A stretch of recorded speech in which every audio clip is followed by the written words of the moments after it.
we're good. Be like, bussin' with the boys, hanging with the fellas, betting on a game. No woman's gonna tell us what to do, and I've been over here just drinking beer and making that noise. Baby, I'm hanging with the fellas, bussin' with the boys. Bro. Good morning, everybody. Welcome to another episode of Bussin' with the Boys. This is episode 354, the Kay Adams interview. The boys are going to have a lot of fun during the intro. Can you do us a favor? Just pull out your phone. Make sure you are subscribed and following us on all channels. You might think you are, and you probably might not be. If you are new to this show, subscribe. Leave comments along the way. Tier 1s, we are up this week. Taylor, do you have a question? Oh, yeah. Let's just say I'm a viewer and I'm actually watching on my phone. What do I do now? You take your phone. You might be on YouTube. You just go to your profile, or as you're watching this video, right under the video, you'll see a subscribe button. You can tap that. If you are listening on Spotify, just scroll to the top and you see our logo. You just hit that plus follow button. Same with Apple. Okay. Same with Google. Same with Amazon. So that is how you can follow and subscribe to the boys. As a viewer of the show, does it cost me anything? Costs you $0. And does it do anything for you? For myself? For Bussin'? It helps lift our subscriber rate. It helps lift the boys and help create and continue to create this beautiful show and bring the locker room to life. So it does help in that fashion. Wow. So it's like giving back and nothing expected in return. You can expect some engagement in return. We love communicating with our fans. So also leave comments along the way. We love seeing everything. Our fan base likes to troll us a lot, which we do enjoy and we embrace. But you want to know what else? You want to know another fun fact about this show? Yeah. We are brought to you by the #1 sportsbook in America. Is it FanDuel? The FanDuel Sportsbook. Boys and girls, we want to kick things off by reminding you that Thursday Night Football is when we get busy. Take a look at your FanDuel app on any given Thursday and you'll find the Bussin' with the Boys specials. You'll find a nice little same game parlay with our faces on it. And we even do a little giveaway from time to time where we're dishing out bonus bets for people. But we also want to let you guys know that FanDuel's got a 30% profit boost token live on Wednesday. That's right. A 30% PBT, profit boost token, for all customers to use on this Thursday's game. So make sure you've got your app ready so you can claim your token and gear up for Thursday's game. Just hit FanDuel.com/bussin' to get started. Your intro just now. Like we were all kind of riding high. Mitch came at me for my tone of voice before we started the intro. For you to kind of radio me in there. Like I'm getting in my car in the morning. I got a long drive ahead of me. It's cold outside. I'm waiting for the heat to turn on a little bit because I didn't proactively think I need to turn on my car before I get in the car. I'm just going to go turn on my car, and I'm hoping to God the AC works a little bit faster than I want it to. You calmed the viewer down. You calmed me down. The driver down. Yeah, so for that, you probably saved a couple accidents today on the road. Thank you. So if you're out there and you're driving right now and you've already subscribed probably at a red light, thank Will Compton in the comments for saving you from getting into a car accident this beautiful Tuesday morning. Boys, we had a hell of a football weekend.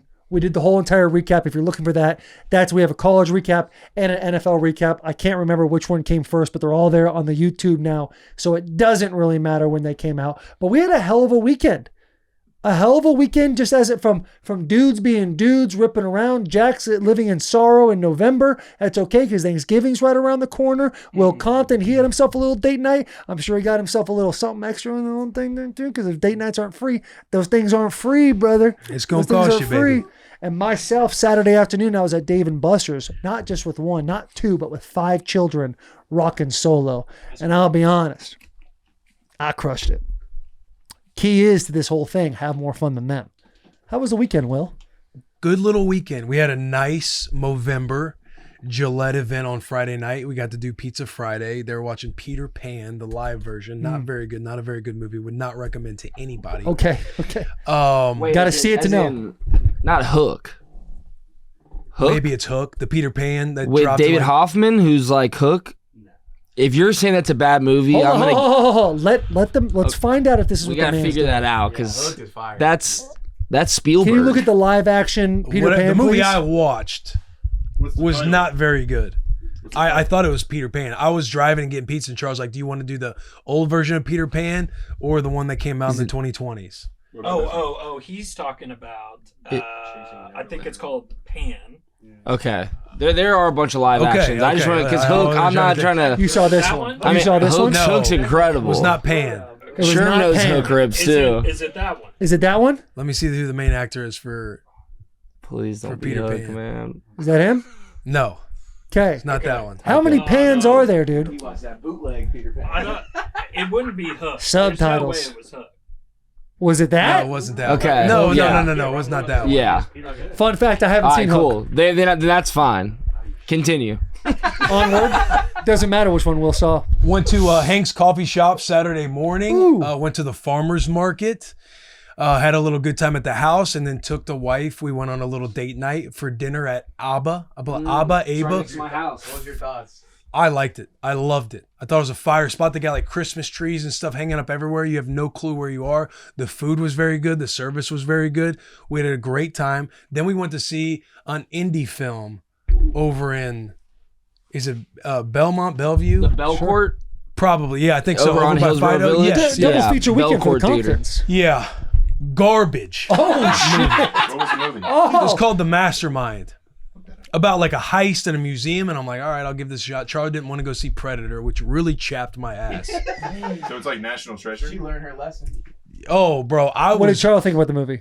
It was not good. Okay, so She so you were appreciated in the it because car ride apparently there's an audience for indie films that like go to the festivals and stuff like that. Yeah, They're yeah, more yeah, about yeah. it for the art instead of the Sundance. they're more about it for the art instead of the box office. But this was as bad as it gets. Bro. Can I? A couple giggles, like a couple like good lines for Yeah. some laughs, but overall, I had no clue what I was watching. I wanted to leave within 20 minutes. I sat. I tried to invest myself in the entire movie. I did invest myself into the entire movie, but just a brutal movie, top to bottom. Is this it? Yes, that's it right there, Okay, Mastermind. couple of things. 92% on Rotten Tomatoes. Yeah, Yeah, 92. Look That's at the the critic. audience, That's though. the critic score. I Yeah. feel like those are the very indie films where if it's a high audience, high critic score, low audience score. I'm with you. Like I appreciate good movies, good art, but if the audience score is so low and the critic is so high, it feels like it's always going to be a schnobby film. Yeah. The only thing that matters is the viewers, The people. the viewers rating. This whole, like you were talking about it, like you go to a movie, people aren't really about the movie, they're more about the art. That is so dumb to me. Like you can have a fun, self-expressive, I want to tell my side of the story in this very unique way, but it's got to be good. You can't do that, man. Okay, you can't fucking do The that. Belcourt was like my first red flag, but I'm embracing it. I walked Right. in. Oh, this is gonna be good. Let's get a little combo here. They did sell Raisinets, so I was fired up about that. But I walked in, you're kind of crammed in this 40 person. Apparently, Belcourt was built back in like the 1920s. Which so is some fun. good history. That's that fun was history, fun. I'm yeah. sitting down, a little uncomfortable sitting down. I'm kind of doing one of these to where like my arm is around Charo the entire time. And I'm watching this thing, and it's going to be some heist at a museum. Like, okay, you know what? Didn't get to watch Predator. So let me watch this heist at a museum. Right. Maybe you'll culture yourself up a little bit and be like, hey, boys, you got to go see this movie. It's like the 1970s. It very much felt like you were in the 70s watching a film that just released in the 70s. So we're watching this heist. This is just a local at a local museum that just took a couple paintings, like stuffed them in like pillowcases. And he's like, hey, boys, this is what we're going to do. Like, he doesn't have a job. He's a shit husband and father. He's not around. He wakes up late. His wife, she's the worker and grinder and takes the kids to school. And he's just sitting around. Like, they go to dinner with the family, and he's just listening to his dad make comments, about, hey, your buddy did all this. Like, why couldn't you do anything? And he's like, this is where I'm going to get my lick. I'm going to steal some paintings at a museum. He steals these paintings with a couple of his boys who one pulled out a gun and they made Very the girl heisty just of him. made the girl like hide under but there's no intensity going on. Like, it's just like the camera set up and you hear the quiet and the silence, and he's like, hey, get on the floor, and she's just like laying on the floor. And these scenes are brutal. And so he steals these paintings, and I'm like, all right, I wonder what his come up's gonna be here. He's sitting down with his mom. Hey, mom, can I borrow some money? Like, I'm working for this architect. I'm gonna get you this money back. I'm thinking he's gonna do some high level shit right now. He steals the paintings, and he's just looking at him in his living room. And I'm like, Is he going to sell them? Like, what is he going to go to the black market? He just looks at the paintings, then he goes and hides them out at a farm. And I think he was just going to keep the paintings. And then there's like, hey, if you bring this guy in, he makes the local paper, you bring him in, we're going to get $2,000 in reward. I'm thinking, this couldn't have been what he thought. Yeah. Taking these paintings. He gets detectives in his house within a day or two. His wife and kids leave him.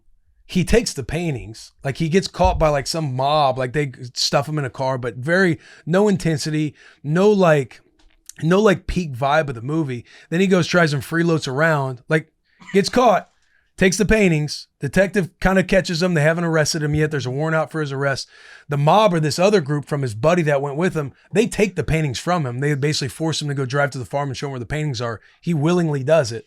And he's just kind of sitting there like, So he's not even really attached to these paintings. No, and he's like, what am I going to do next? He goes to his buddies and he stays overnight with them. They drink a lot of beer, and the wife sets him down the next day and she's like, I can't have you in this house anymore. Like, you got to stop talking to my husband. So he leaves there and catches a train, tries to muster up $11 and change to go to the next spot. Goes to the next spot. He's at his all-time low and he's trying to figure out what he's going to do. And he just takes a purse from a lady so he can take her money and go buy a ticket to the train. Goes into this march, some political march. And this guy's like, hey, here, you drop the purse, because he took the money out. He's like, all right, I got my cash. Now I'm going to go get out of here. And the guy behind him's like, he throws the purse down. The guy picks it up. He's like, hey, you forgot this purse. And he hands it to him. He's like, thanks. Gets beat over the head with a nightstick. They throw him in the back of like a cop car and drive him off because he's part of this march. And then the film ends. Oh. Dude. Yeah, and it just says Finn at the end. Yeah, Finn. And apparently in indie films, you're supposed to sit and watch all the credits and everything else. Your ass is up immediately. I'm like, hey, let's get out of here. What are we doing? Charles probably, hey, come on, sit down. We're walking, and I like look over at it. She's grinning. She's like, what'd you think of the film? And I was like, you didn't want to go to Predator for this? Good on Charles for trying something new. What did she think? But now we know. She laughed at us. She knew it wasn't a good movie. She's more of like the whole art aspect, indie film. She's trying to explain to me like why it's important to the audience to still continue to sit there and watch the credits at the end. And I'm like, I don't. Yeah, that was bullshit. Anybody that tells me, oh, this film made it to a film festival, right now that holds zero credit in my eyes. Right. You don't believe in Sundance anymore. You don't She's believe like, they don't want to appease the box these French office. film festivals that happen anymore. Yeah. You're out on that. No, I'm out. Here's the thing, dude. You deserve a lot of credit because I know you're a big Predator fan. You also deserve a lot of credit because I feel like a common movie watcher will see a movie halfway through, decide the movie's ass, and leave. I think that is a big no-no. You should always sit and watch the movie. And this, when you're telling your story, I'm falling asleep. Like, it sounds like nothing's really happening in this entire movie. There's things happening, but it's like not at the excitement level that we're all hoping it can be at. Yeah. So credit you for sitting through that. Not staying for the credits. Can I tell you where some more credit will probably be thrown my way? Go ahead. Hey, lob this one up so I can dunk on him for you. So since we're watching this movie, this was part of the first half of the Husker game. Huskers at UCLA. Stop you right there. Yeah. That is. Now, Charles is a great wife to you. She's a great person. Someone needs to have a sit-down conversation with her when it comes to the fall and when the Huskers play. Because if we sit on this bus, and we all know Will Compton, what's he want to do on Saturdays when the Huskers aren't on a bye week? He wants to watch the game. There's this situation, and then there was your birthday last year. Yeah. So I don't know if I'm not the guy to have that conversation, and I know damn sure you're not the guy. But maybe there needs to be some sort of inception that takes place with Charles this offseason, where it's like Saturday Huskers. So I would love, like, you ring a bell every time Huskers, like you ring a bell and give her a piece of candy. Yeah. Inception. I'd love to be putting bullets in her chest about this, but this one was on me. This one, I brought it up like. So you let me talk about Charles like that the whole time. Yeah, I was gonna cut in there at some point. You should have. You kept it going, and I'm sitting there thinking like, we were going over. I was like, oh my god. I was like, the Huskers kick off at 8. Like, we're gonna be in the movie, and she's like, oh no. And I'm like, that's all right. I'll be able to, because this is a movie. Since we're not going to Predator, I was just letting her know, like, I'm going to be tapped in on YouTube TV with the Husker game. And she was completely fine with it. However, in this indie film stuff, do we talk about this niche audience? I'm checking the Husker game and some lady No. leans over, and I'm like, I like have my jacket up. I have the screen on as low as possible because I know we're kind of crammed in. I'm not trying to. I know that's a vibe. Like, don't have your phone out and everything else. And you have the light beaming off of you. But it wasn't that much of a light, and she caught it one time because I just adjusted like this in my seat. She's like, "Excuse me, sir, that light is really bothering me. Can you not?" And I was like, "Oh, I'm sorry." Fan. Yeah. And I close the phone so I don't get to keep up with the Huskers. You go to the bathroom. I folded like a lawn chair. Good. Like she kind of, As like, we all hey, would. my fault. I think that's on me. honorable for that lady Yeah. who probably really like carved out some time to be at the Bell Court, even though all of us probably hate it. That's big of you. I Now- can respect that. What you should have done at the end of the movie, though, is look back and Yes. go, was it worth it? Yeah. I'll tell you, You what, should have hit it with one of those. That it, like I sat there and I was enraged for the rest of the movie, and I like watched the rest of the movie. But Maybe the movie was actually good, and Will was just blinded by anger. I was so angry that if she brought it up again, I already had another story in my head to kind of like go back and Right. like, hey, we're first time parents, and our kids we're away from our child for the very first time. I was just checking on.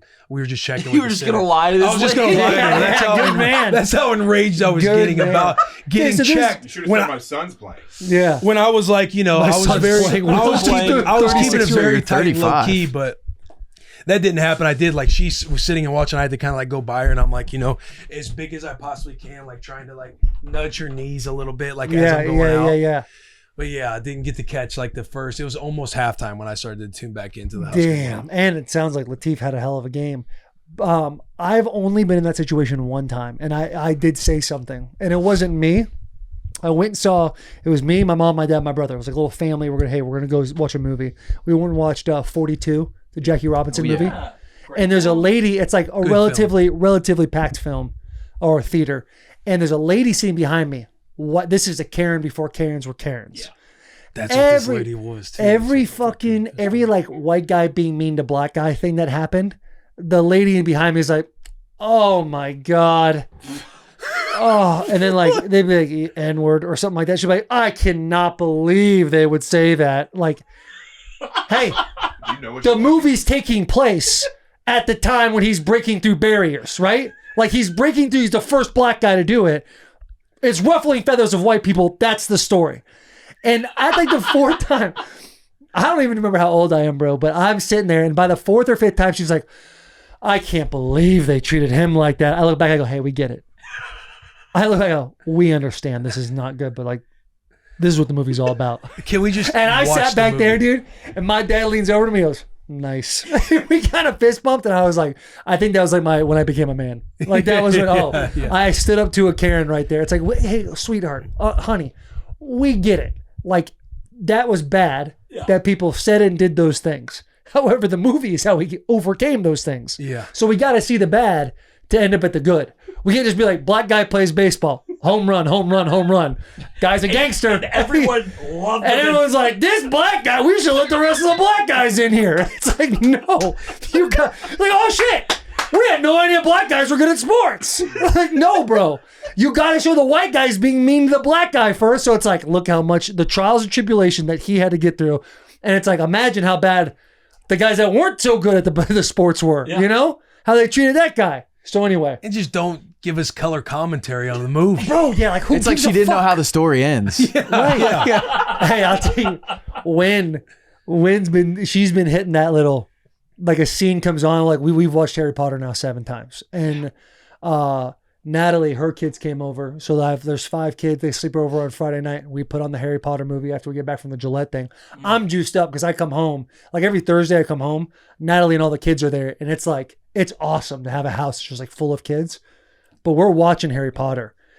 And like, you know, the Sorting Hat comes out. They go to this stand in front of the Sorting Hat when's like, he's going to go into Gryffindor and what's his name's going to go to Slytherin. And I'm thinking, I kind of pulled her to the side after the movie. I was like, you can't do that. Yeah, Like that's that when is, you got to coach hard. that's away. you got to tell your kids like, listen, there are certain kinds of people. And if you go down this route, you're not going to be the kind of person that people want to watch a movie with. Like if you've seen it, let them enjoy the experience. So we had a good combo that night because I can't have old Jackie Robinson when Rebel become the Jackie Robinson girl.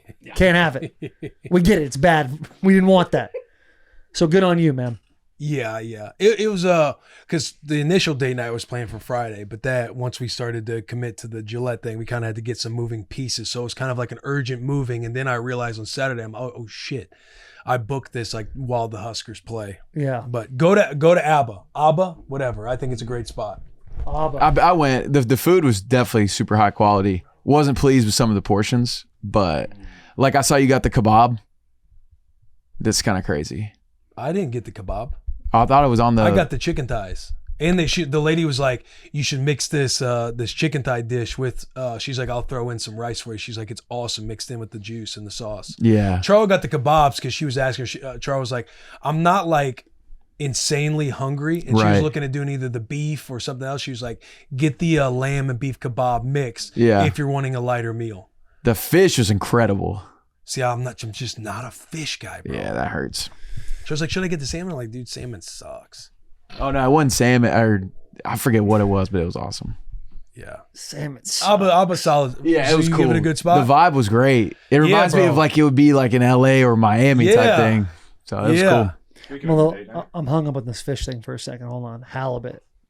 You get like a crusted halibut. That shit hits. Yeah. Salmon, I'm kind of with you.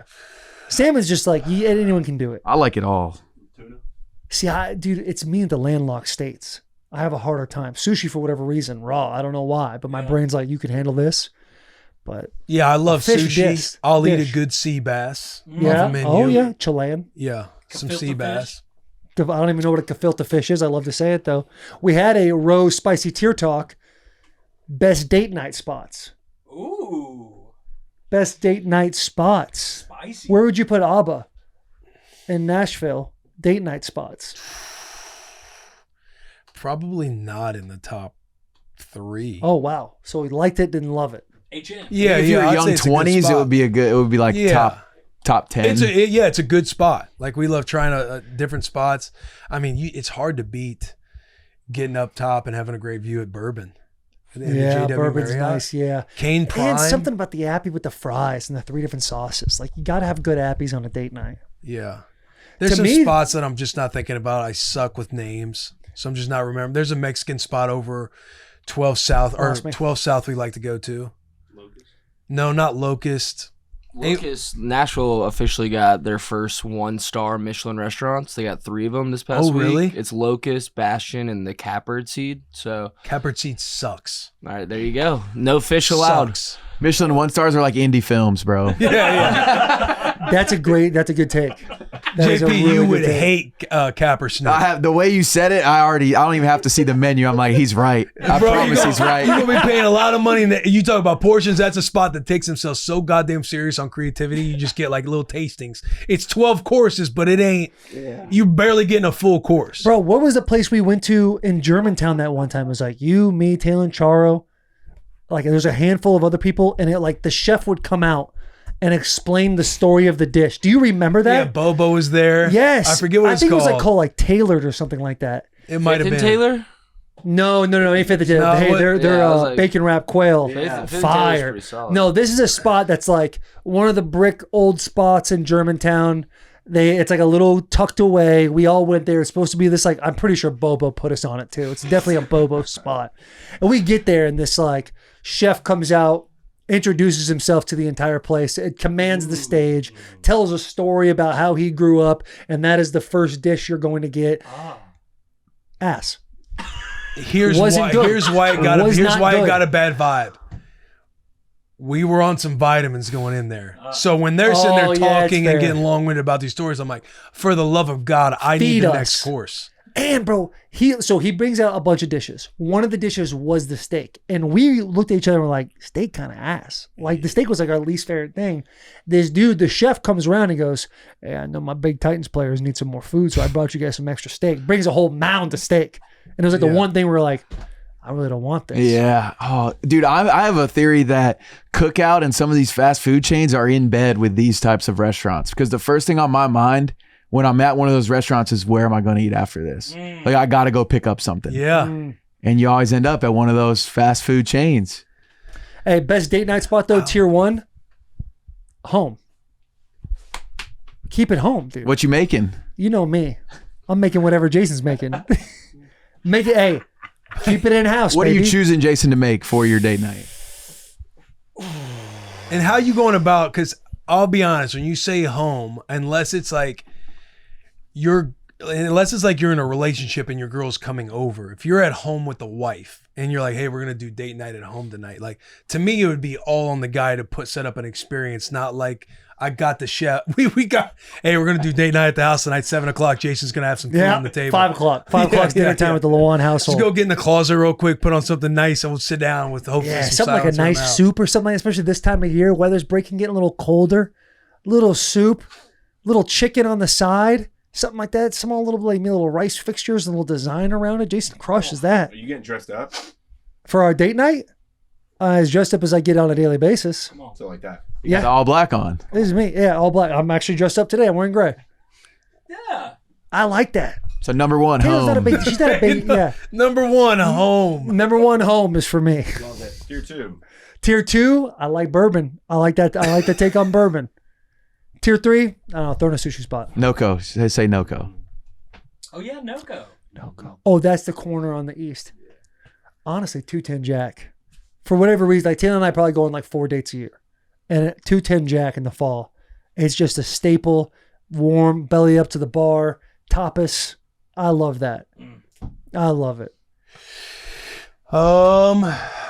My tier 3, I would say something fun, like an escape room, like to where you're kind of doing something like a game together. Ooh. A tier 2, I would say like you're going to have dinner, but like on the side, you're like almost at a workshop. You're like making something along with like whatever the courses are.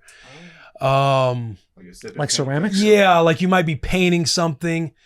You might be, what did we do that one year? Like, what did we make? We were having cocktails.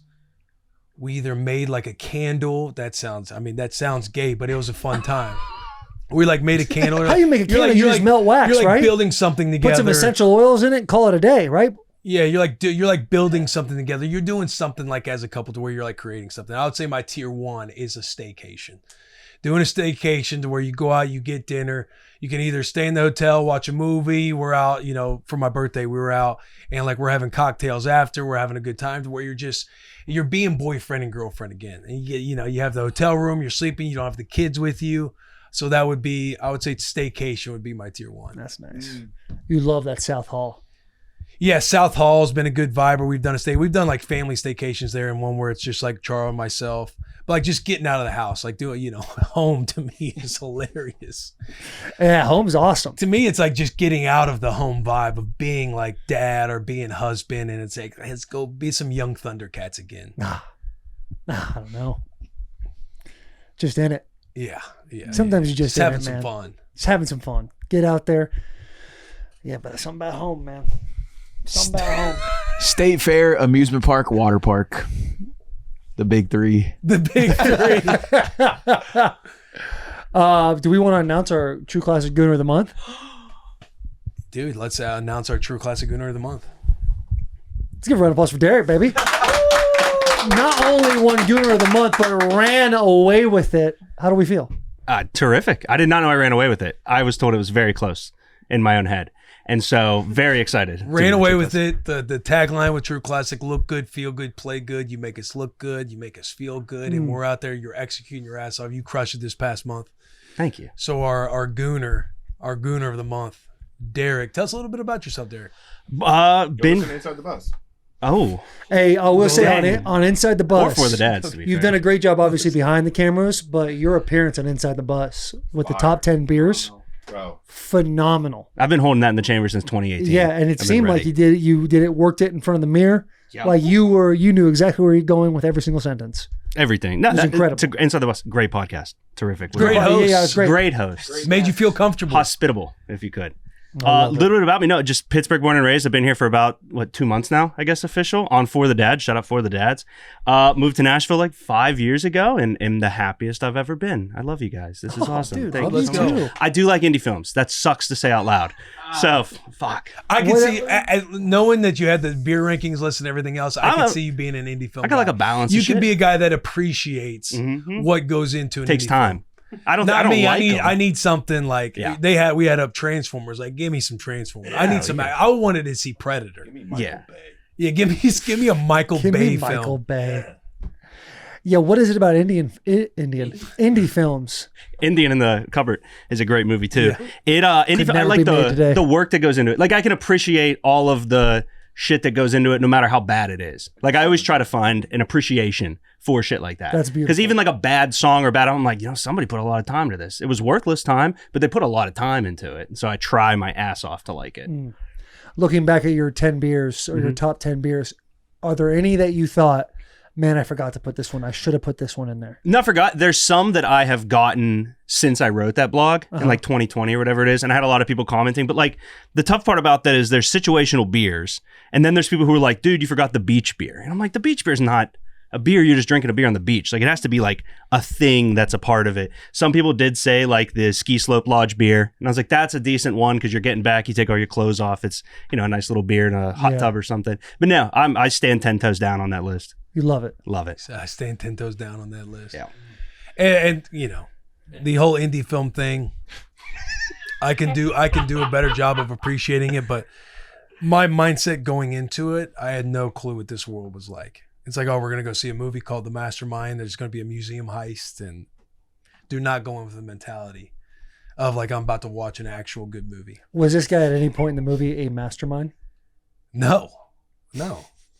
He stole a painting. Like, did it very poorly. They got caught within 24 hours. The detective was at his house. His wife and kids left him. He was a bum. He's going and trying to mooch money off other people, and then gets rocked. Steal money. Then gets thrown in the back of a cop car, and then it just ended. Yeah, fair enough. Night at the museum. Now that's Ben Stiller. That's a movie. That's a film National right there. Treasure. That's a heist. That's a movie. Right. That's a heist. National Treasure's so underrated, dude. Bro, rip. Rips. Should we get some tier talks in? Let's get some tier talks in. This one comes from Tom and a last name I can't pronounce. Hashtag tier talk. If you could chill for a day in any historical era, which one would it be? That's a Rome. great one. Roman Empire, Marcus Aurelius. Chill for a day. Dude, Some of the best Stoics were slaves. Facts. Some of the best Stoics were, man. I would probably say like the Roaring 20s, like right before that crash, like bootlegging's going on. Everyone's dressed to the nines 24/7. Something about Gatsby too, that movie. Not an indie film, but still a fantastic film. I think it'd be fun to get out there, walk around a little bit, wear a top hat, see what it's all about. Have to be in the Northeast. Yeah. Have to be. This one's from Caleb Ingram, maybe the biggest tier one of all tier ones. What is a life-changing quote or lesson you leaned on during an adverse time in your life when you were ready to quit? Never ready to quit. Do what? Have you ever quit anything? Football? Well, there's definitely been times where I wanted to quit shit. A quote? Mine is nobody's coming to save you. That is Nobody's coming to save you. Nobody cares. Work harder. Some people wait for fate. Others create their own destiny. Those are like the big three that have always stayed kind of true in my head. One that my daughter knows verbatim now is those who suffer before it's necessary suffer more than necessary. I love that quote. And I feel like it works so well with like all the uncertainty of what could happen. And you're torturing yourself with the thought process of things you can't control. Just get to that point, and if it's the worst case scenario, you'll handle it then. If not, hey, look how much you didn't have to worry about it. That's a big one for me. Well said. JP, you love a good quote. I love a lot of good quotes. Along the hardworking ones, I love one from Hormozy. It's like somebody, or I don't even know if it's from him, but somewhere out there's somebody that came from less than you and has more than you, which means the only difference is the work, which is just hits you hard in your soul. Then I also love the one, you might have to help me on it, but it's like the more defined your why is, the more clear your how becomes. Yeah. Which I love that one because I think so many times we struggle with our why, and then it makes everything else that much harder. Yeah, because a lot of times you chase a lot of things too for like surface level, right? For like surface level reasons. And yeah. So getting all the way down to why you want something, and that being kind of your motivator for how it gets done. Another one, you were bringing up work. I always love the quote too. It's like the work doesn't care who does it. Yeah, that's a fire one. That is a fire one. Direction is more important than speed. Ooh, love that one. What is so it? Many slow good ones. Until smooth, because smooth is faster than speed. Yeah, my dad has always said that one. because he related it to when he used to race motocross. It's Yeah. like, yeah, just hit home.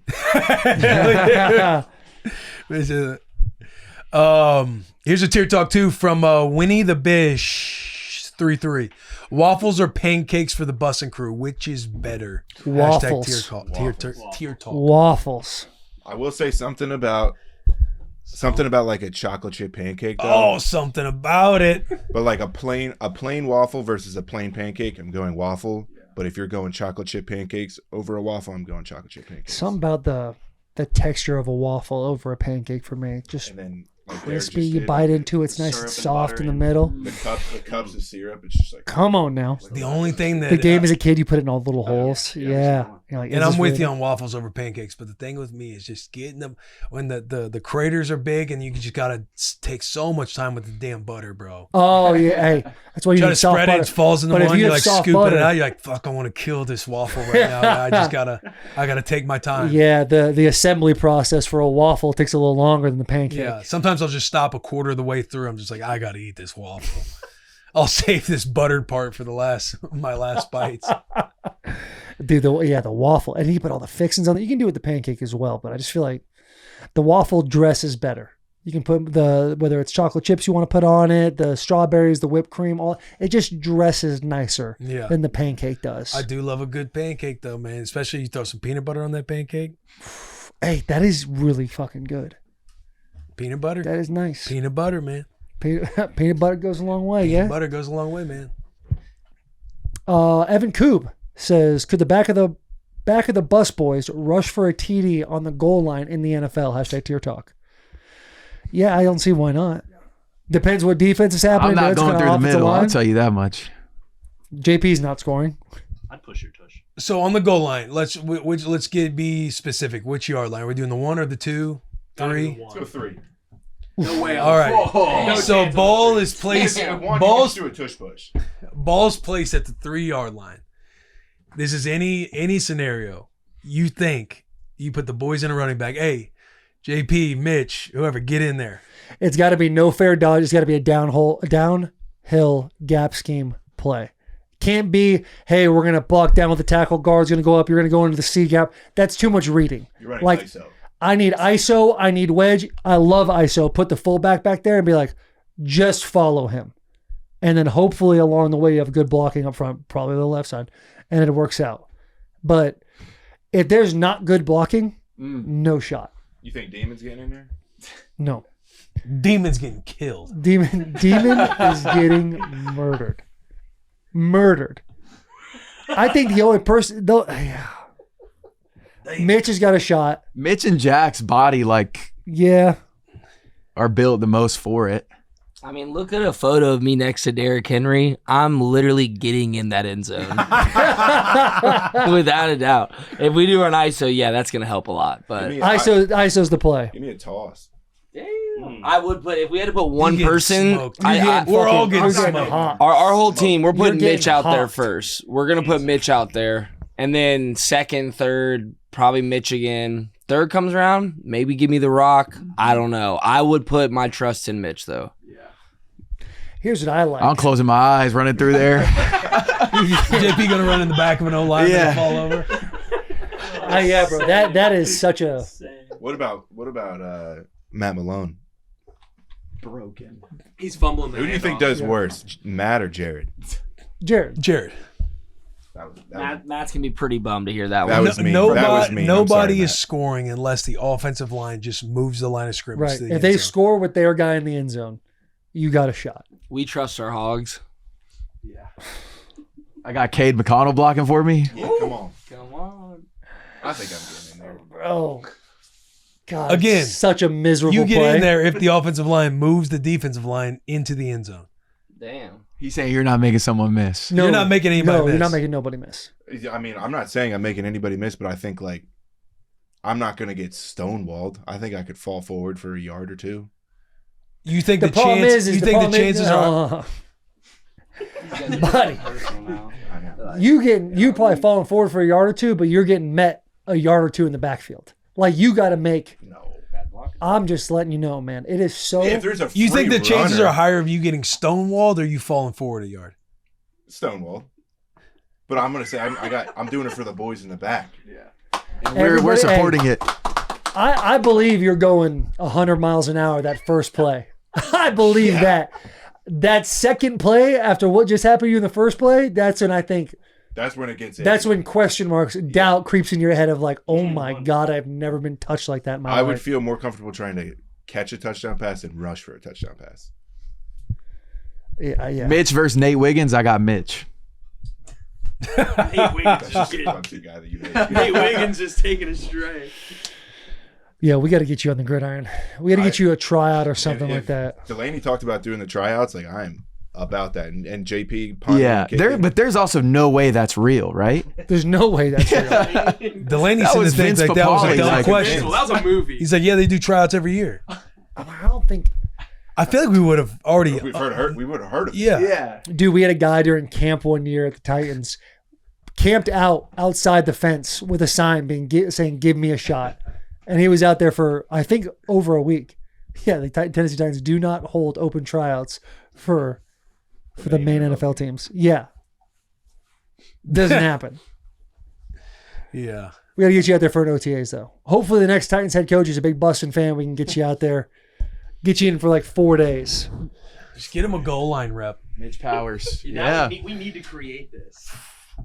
Yeah, it should happen. I don't think there's a DB that would like sign up for it, because like they'll be either I do something against them and then they probably get cut, or they like just go ridiculously hard at me and be like, this guy's a pussy, get him the fuck out of here. Why am I even doing this? Okay. Yeah. On that note, on that final bite by Mitch, Yeah. we're also brought to you by McDonald's. We have a final bite segment. The final bite segment presented by McDonald's.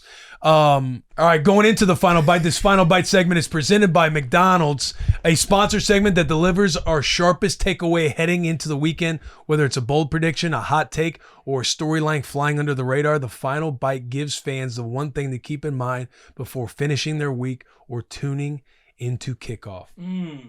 Let's dip in some denim. Let's dip in denim. Let's dip in some denim. Dip it. And where dipping in denim came from is McDonald's does have a new Buffalo Ranch Zang, a tangy Zang of It is Buffalo with delicious. creamy cool of mild ranch. It's mild and wild, and at the same time, it's a sauce that balances itself and complements our crispy chicken. Love myself a McChicken or a McCrispy chicken sandwich or McCrispy strips that Sherman introduced us to last Thursday on the Thursday Night Football stream. Or it pairs perfectly with a snack wrap. There's a new sauce in town and it's at McDonald's. Tangy, creamy Buffalo Ranch. Order now. Now, we talked about dipping in denim because last week when McDonald's came to us and were like, hey, we want to promote this zesty Buffalo Ranch. We want you guys to have a take along with it. Sherm started ripping back and forth. We started talking about dipping in denim. And I see in about 12-point font on the screen here, it says, what are the dipping in denim parameters? Sherm, do you have those? I don't. Oh, you just want to... I thought that could be something that we established here on the pod. I think here's what needs to happen. This week, because you're going to the Navy today. I'm hitting up Old Navy today. Got to. Have to. And we need to get denimed out. We need to do a field trip over to a Mickey D's. Get us, and we need to dip in denim for real. Post that photo, and then challenge the tier ones into also dipping in denim. Right? The parameter set. Parameter set. Take the photo, and then you guys take a photo, hashtag dipping in denim. And if you know, you know. Chef's kiss. If you know, you know. Make a McDonald's commercial, dip it in denim. Don't add us. Dipping in denim. But do add us. And hashtag. Yeah, I'm down. I'm down at dipping denim. Do you have I'll dip in denim this do you week. have a final bite? Yeah, my final bite, something for you guys to chew on, nibble on a little bit. And it happened yesterday. It actually happened today, but the show comes out on Tuesday. This happened Monday. Daboll firing. I'm going to go on record saying that's a mistake. You shouldn't have done it. You find a little bit of juice. The Russell Wilson saga ended. Everyone doesn't like Daboll. He needs to go. He gets his quarterback, the one he's most excited about in this draft. He comes in. Hims, Cam Scatterby, what do they create? They create the creatine Caucasians. We got juice flying all over the place to where this media market of the New York Giants is now being uplifted. They're winning games. They're at the very least extremely competitive in games. Yeah. Jackson Dart goes down, gets himself a little concussion. He's in the protocol right now. regardless of how this season ends, I believe they should have gave Daboll another year. Because what happens? You go on a coaching search. The GM, he goes and picks a guy. He finds this guy's maybe he's a suit. Maybe he's a very serious individual. You have very unique personalities when it comes to Jackson Dart and Cam Skattebo. How is that going to gel with this new head coach? It seemed like Daboll was like firing all cylinders with these boys. And I think you should have at least gone into the first 7-8 weeks of next year before you make this decision. I think it's the wrong move by the Giants. That's my take. Good take. How do we feel about that take? Good take. Anybody disagree with the take? Who would you like to see as the Giants' new coach? Too early. I found this out right before we walked on the bus. I would say the firing got warranted over the last, again, they've been ahead by 10 points in 4 games this season in the second half. The 2 losses that they had being up with the Denver Broncos and then this past week against the Bears doesn't help himself out. Again, going down, it's 4th and goal. Defense gets a penalty. You're on the half-yard line. You opt to, hey, we're still going to take our 3 points. Yeah, should have went for it. Should have put Mitch Carsley in the backfield and ran a goal line play. Yeah. Should have done there. I'm getting in that end zone. It's going to be a split reaction. I don't see any benefit of firing your. It's just you don't really see a whole lot of benefit of firing your head coach in the middle of a season. You really don't, and all it does is cause more concern and lets the players understand that it's over for them. I don't disagree with you're up by 10 in the 4th and you lose. That should very rarely happen. But that can get better. Who knows if this coach is going to gel or this coach wanted Jackson Dart, if he agrees with the personalities. I think it's a very unique situation. You should have kept the coach because the personality is fitting for the situation. You lose 4 games being up by 10 in the 4th quarter. All the reason in the world to fire your head coach. Yeah. But this one to me is very unique. Yeah. I feel like, too, all the things that was making Daboll great, especially when you look at his first year where he had some success, is kind of getting some culture wins. Mm-hmm. And I feel like even though you've lost your guys, again, being up in the 4th quarter, like a culture wins, they still take place, even though you get beaten down with losing your quarterback. You've been without Malik Neighbors and Cam Skattebo. Defense hasn't really done anything. They haven't stood up, even though they have guys all over the place defensively. So I feel like that's I understand why it happened. I think it's just tough for anybody to get fired in the middle of the season. You know you're going to get rid of them. You can easily do it right out the rest of the year. Wait till Black Monday. Yeah. Wait till Black Monday. My final bite for McDonald's is going to be Jacob Rodriguez should be talked about a top 5 guy in the Heisman conversation as a linebacker.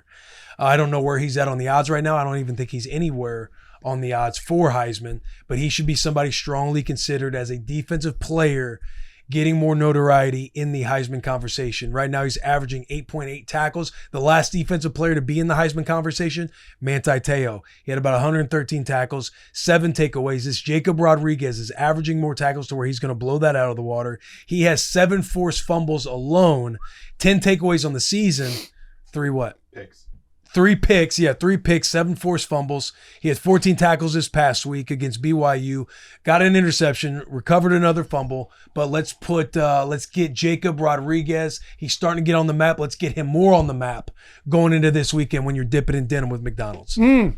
So your take is we need to talk about this guy more. Yeah, he has no odds on the FanDuel Sportsbook. He's not in any conversation. There's a few articles out there, but he needs to be in the conversation as a possibility for a defensive guy in the Heisman. Wasn't Jabril Peppers in the Heisman conversation? Yeah. He was for a little bit. I know coming in. I'm pretty sure. I think he went to New York. The Honey Badger. Did he? Yeah. The Honey Badger. Honey Badger. That was right around the same time as Manti. Yeah. Right around the same time. Did Sue? He didn't go. Sue went, but that was before Manti. That was before Manti. Yeah. I'm trying to figure out the Manti thing. Manti. It's guaranteed nobody's been there since Manti Te'o as a linebacker. As a linebacker. I mean, so the take is talk about this guy more. I'm saying let's get him to New York. The take is Jacob Rodriguez should be in the Heisman Trophy conversation. I love it. I don't disagree with it, especially because we have McGuire on. Yeah. The way he was talking about him, talking about what's next. He's getting the whole team up in front of the weight room. Yeah. That fires me up. That's leadership right there. I love that. He's got an elite mustache, by the way. He is all in on the Movember movement. What else can you ask for?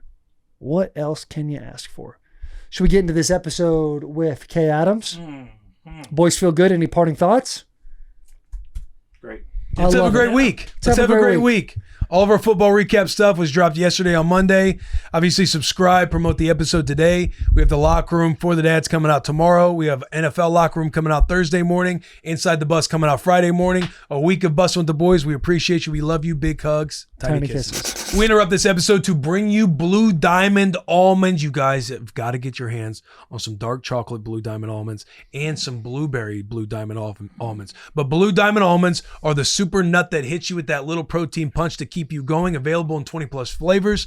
I just named a couple. You got honey roasted, wasabi, and soy. That's a little sleeper pick. Smokehouse. In this football season, you can win $10,000 in grand prize money or win hundreds of other win prizes with Blue Diamond. Visit bdsweeps.com for a chance to win. No purchase necessary. Ends November 30th, 2025. Open to 50 US and DC. 18 plus for rules. Visit bdsweeps.com. Void where prohibited. Blue Diamond almonds, the official snack of Big Ten football and football fans everywhere. We are also brought to you by Olipop and introducing the new Olipop times SpongeBob collaboration, the Pineapple soda from Bikini Bottom. Pineapple Paradise, juicy pineapple with a splash of mandarin, pure liquid joy, just like SpongeBob himself. There's 5 limited edition SpongeBob can designs hidden in each 4-pack.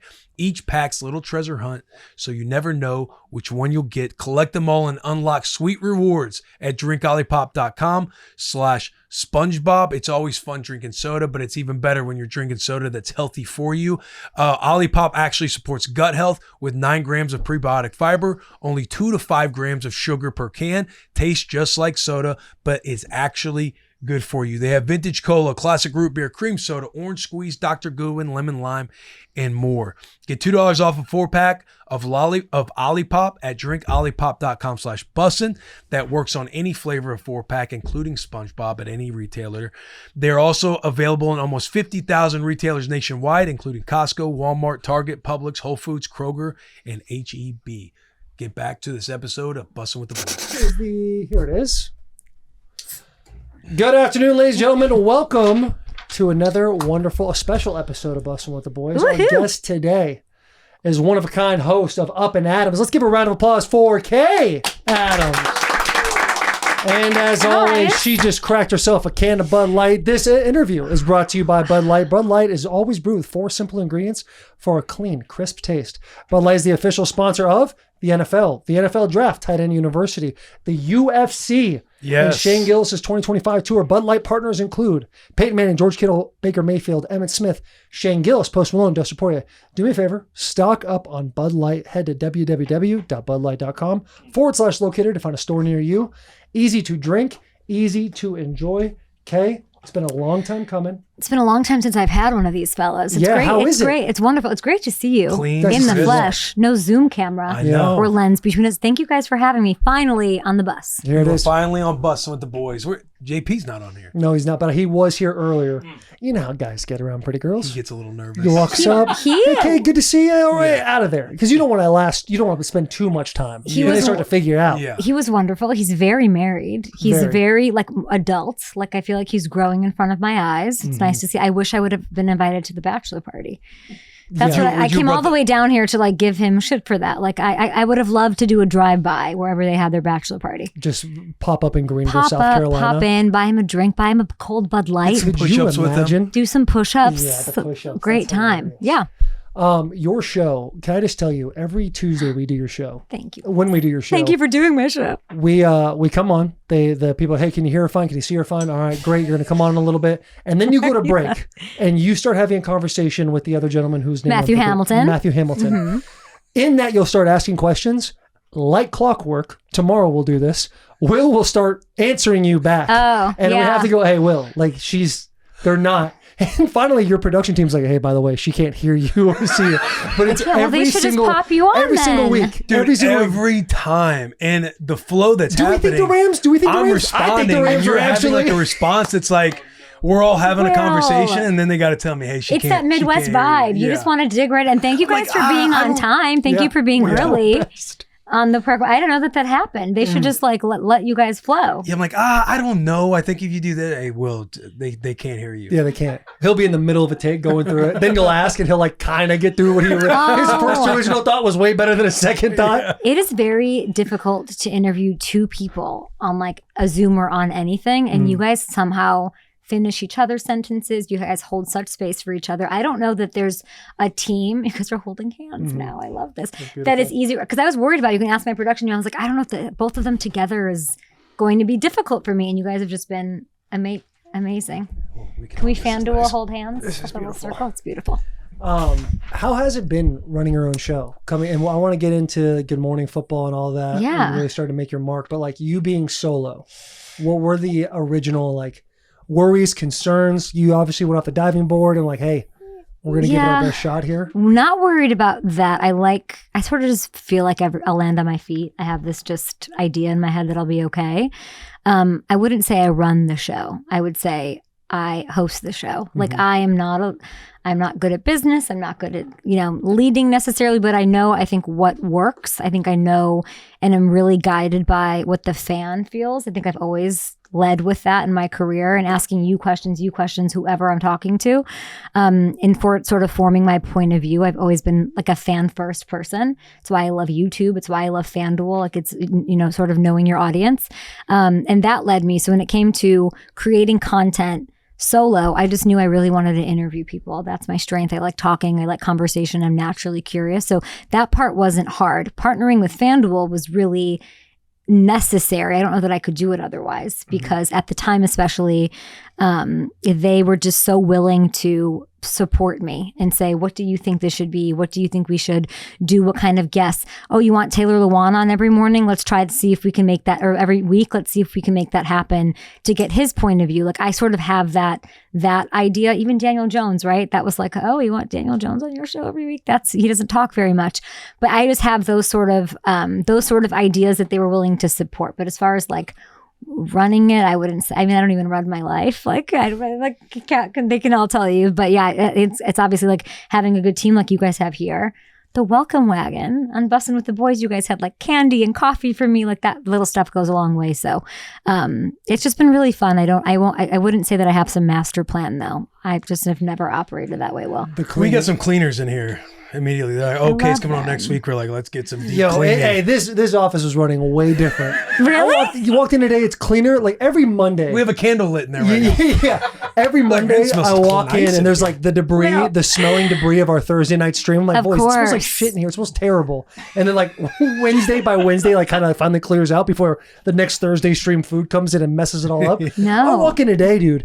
It's clean. Things are orderly, put together. We get done with the intro for Bussin', and Sherm's playing like meditation spa music in the side. There's an essential oil fragrance coming out. I'm like, what are we doing? We're all playing. Like, yeah, okay, this is how. Sorry for the mess around here. Open up the doors and windows. This was by far the cleanest the shop's ever been. Estrogen walked into the building with my team, and it felt great. Yeah. It was like a pre-estrogen before the estrogen. I feel like once in a while you need a little of that energy, at least to get the place clean. No doubt. Dust off some stuff. Yeah, hold this, like rechange the standard. Yeah. Reset our expectations. Kay loves sweet candy. Let's get the candy Sour out. Patch We Kids got in the here. eighth and roast coming in. Bench press. Yeah, how did that come up? Because I just walked up and you're like, I walked in. Yeah, she walked into our nest, and as men, we're like, hey, our guests, we like to do bench press challenge. Let's get on the rack. Little grunting. Yeah. He asked me if I wanted to slap a Lucy in, and I was like, I should have done that before. I was like, done I was like, JP, Kay Adams walks in, you get a little nervous. Hey, you want a bench press? I tried. You impressed. Oh, did I? Yes, Valiant effort. I thought maybe one. But you kind of went down. Like, yeah, this is kind of easy, boys. No, What do I you thought think? that I did one, and then you called me out and said, you got to bring it all the way down. Yeah, you got to bring it all the way down. Yeah, and then I did, and then I kind of did one. I was proud of myself. You should be. Thanks. I think you blew Thank away you. expectations. Going back to what don't know if I Taylor was should talking feel about, good so about it doesn't seem like you were nervous at all going solo. Like I'm thinking you're kind of, No. you are essentially betting on yourself because you guys had an incredible show going with Good Morning Football. It was very fun. It was energetic. It was something I felt like when I was on the Titans, like something we had on every morning, and it seemed different than what you're used to seeing. And then the news of you going solo, like I'm assuming that there would probably be nerves in doing that, but listening to you, it sounds like you kind of had a vision of what you wanted to do. I wouldn't say I had a vision, Will, but it was such a good feeling. Like I had felt very good about sitting with FanDuel and what that could look like. And I thought, okay, and at that point, Pat was still with FanDuel. And I loved that. Like I loved what that looked like and the support FanDuel sort of gave him and the creative freedom, honestly, which now, gosh, this is my 4th year. I look at it and I'm seeing other people do that and where content creation can go. And I feel like I'm ahead of that, which I feel like I made the right move at the right time. I loved Good Morning Football and being on in every important facility is like invaluable, right? You walk in and you have this 3 hours, it replayed for 3 hours. So 6 hours you're on in the most important places where like you guys sort of saw me and did my thing. But I felt so good about the work I did there. And I knew that I didn't want to stay. And I had an offer to stay. And I was like, man, do I really want to do this for like 4 more? Is this the right time to leave? And I very much feel great about when I left. How hard was it to leave with the relationships that you guys, the chemistry and everything else? Yeah, I mean, there was like I don't know that I'll ever be part of something like what it was like being, with Nate every morning, and then Peter and Kyle, of course, just 4 like absolute lunatics when it came to football and loving football. So I realized it while I hadn't. At this point, when I left, Nate had already been gone. So we already started mucking with Nate was the first one to kind of step out, correct? He did. He left, and then some. We did. We had like LaShawn McCoy in there a bunch. We had, I think, a McCourty or 2 in there to fill in that person who sat next to me. But I will say no. But like Sean O'Hara. Yeah, okay, fair. But I would say Kyle and Peter were always the editorial compass. They were like. Peter's like dialed in. This is what everyone's talking about. This is what matters. Like the way his mind worked, Kyle's ability to sort of go there. But I think at that time, like we're talking 2016, it's actually insane to think about like how long ago that was. We were really interested in like breaking the 4th wall, which back then you didn't really do. You guys bring that to Get Upset all the time. I think that that's now prevalent and normalized in the content space, whether it's linear TV, YouTube, whatever. But we were just so down from the beginning to say, oh snap, my mic fell off, or oh, like we got tripped up on this wire, or like I dropped an F-bomb, or like whatever that happened that was like sacrilege in the way that TV used to be handled. We really like loved and embraced those moments. And then by the time COVID happened, when everybody had to sort of embrace those kind of moments, we were ahead of it. We just really, without talking about it, we loved that vibe, and that vibe I think has continued with that show, of course, and in our respective worlds, and really in sports content altogether. Yeah, I feel like all 4 of you guys are crushing it. Thanks. Oh, absolutely. Thank you. Nate, was he on Good Morning America now? He was CBS Mornings. CBS Mornings. Gotcha. Yeah. Yeah, he's a monster. Peter's been crushing it. Yeah. Kyle's been crushing it. He's such a good storyteller. Kyle does a great job with the monologues. Yeah. Man. He kind of dives into the It's unbelievable to watch. And does he write all of that himself? I think so, yeah. I mean, he had his process. I would say, so like Kyle is so prepared. Mm-hmm. Like he's so prepared to attack that kind of moment and knowing what it is. And it's like, I don't prepare, so to watch that and like how much goes into it is like remarkable. Yeah. And he's just like whip smart, like quick as a whip. All of them. We'll have to do like a reunion. I'm looking at these pictures, like holy moly, we'll have to do a reunion show at some point. Yeah. But thanks for watching and like caring about that show. Thank you guys for like it really only worked because players wanted to come on, and I think that from your perspective, being in that locker room, it was like, holy shit, they're attacking this from like a way of more of levity and celebrating us instead of not. Yeah. Right? It was because you go in the mornings like 5:30, 6 a.m. and you're on every single TV in the cafeteria. Yeah. And it's like even when the volume wasn't on, you can see the level of entertainment because it looked like you guys were just having fun the entire time. And then you guys come to Nashville, and I remember like CA or somebody called me and was like, do you want to do the draft? Good Morning Football. I'm like, bro, yes, that would be awesome. And I walked in there and I'm like obviously very nervous. I remember walking with Kyle and he's kind of giving me the lowdown, hey, this is what's going to happen. We were like at Tootsie's, right? Yeah, we're at Tootsie's. And dude, it was like Tootsie's smelled like what Tootsie smells like Tootsie at 2 in the smells like morning. what our shop usually smells like. We got there at like 4 in the morning, and I was like, "This is interesting." Okay, there's like people still making out in the bathroom, but here we are. Like it was wild. It was a zoo. But like, you guys were just on it the whole time. It seemed like a level of improv too, where you guys had these stuff on the monitor, but you just kind of kept going and feeling each other out. It was really fun to be a part of. You guys have that vibe. It's like the you can kind of count on each other to pick each other up kind of thing. Those 3 guys definitely had that. Oh, stop. No, it's true. Stop it some more. Stop. It's true. And then you guys walk in to get up. When we've talked about this on Up and Adams, like to bring that energy is meaningful. And I think it's really valuable. And I mean, I hope you guys are getting as much out of it as they are, because you guys are really effing bringing it to that. And you guys fly up there to do that. I'm not kidding. It's real. I just, you know what it is? You're sitting in here in a room with a bunch of other guys and you're complimenting us, and so there's a level of us being like, how do we, the show's supposed to be about her. how do we receive this compliment? Because everything you're saying, like, I hope is true. Do you guys work good. hard at that, or is it like, how much do you guys prepare for those? 24 hours if are you talking about for Get Up? Yeah, I mean, we'll do the pre-production call. It's such a new world, because you got to be on. You can't just sit there and kind of like podcast. Like, you're going to have spaces, and you're live. You're live on TV. It's totally different. Granny looks at you and says, "What if I told you this?" And then you have to have something formulated to where it's more of a national audience and not necessarily the niche audience, to where they might know they know our personalities and stuff like that. Yeah, because there are like last week, Will goes to his friend's wedding. And was it last week or 2 weeks ago?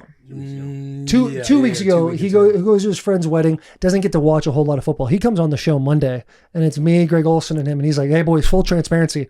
I wasn't able to watch a whole lot of football." And so Will can kind of put that out there. And then me and Greg can kind of be like, "Hey, this happened." He'd be like, "Oh, shit." And then he can talk about it. Like, there's none of that taking place on ESPN. Like, you have to know and watch everything. The stressful part for me is, like, we get this call Wednesday. And the last is about every single game taking place. So there's 16 games. Those games are taking place. And then we're going to talk about 4 of them. But I don't know the 4 we're going to really talk about until like 5 p.m. Oh, is that true? Yeah, because they're getting together their run of show. And so, like, Cowboys are mostly going to be talked about. Daboll gets fired. If we were on today, we know that would be talked about quite a bit. But like, they really get your opinion on all of the games. But do they press you for a take? Like, Like, no. Taylor, you're the king of like, I love the weave. I love the weave. I feel like you practiced, you got into the bob and weave on Up and Adams a couple of seasons ago. That was my first time. And that was like, I was like, bro, I feel like she wants me to do takes, but like, I don't want to give a take. So I'm like, Taylor, give a take. You're like, Taylor, how do you feel about, I'm like, shit.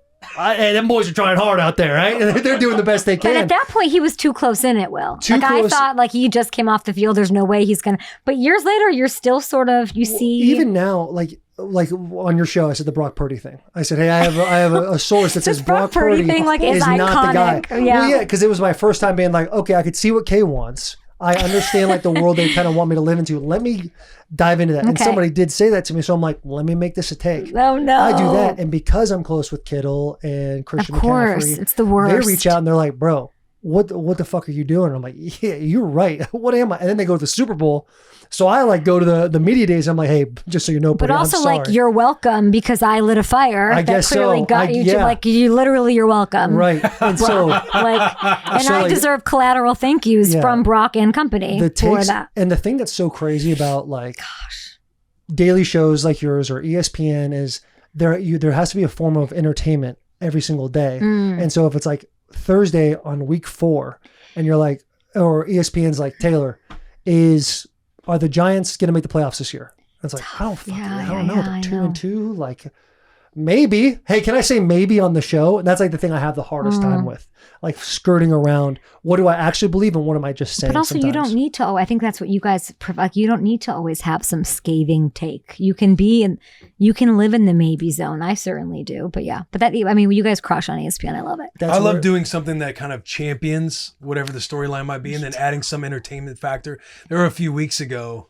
I'll give you an answer on that. Tell me. Walked into a take. So there's a few weeks ago. And they were asking me, I forget what game it was. It was the Colts and somebody else. And Colts Chargers.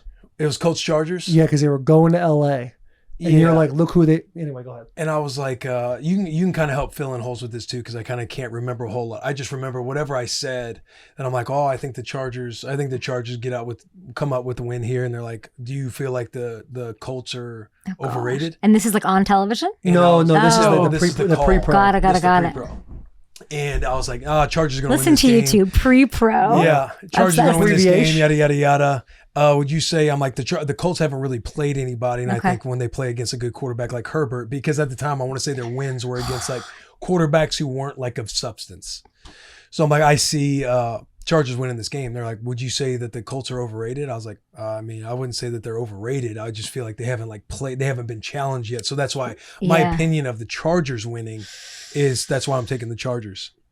And the next day we get in on there and in the rundown. But hold on, like 3 times on that call. Okay, so he circled back at the very end. Yeah, and they trying love to it. talk You're about my a good takes producer. Or You're straight like, out of my straight out of Compton takes.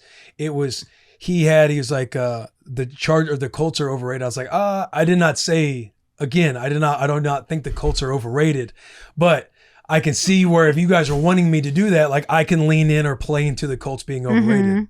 And is that how it went down, or did I say no again? No, you said no. You said no multiple times. But this is when I went and got a haircut. So I'm looking at what Will talked about. Not overrated. They haven't played sent me an anybody. email like, these are what Will. This is who Will's taking. Blah blah blah. And I see Colts are frauds on my phone. I'm like, that's a crazy take by Will. Like, okay, Will, they have the best record in the NFL right now.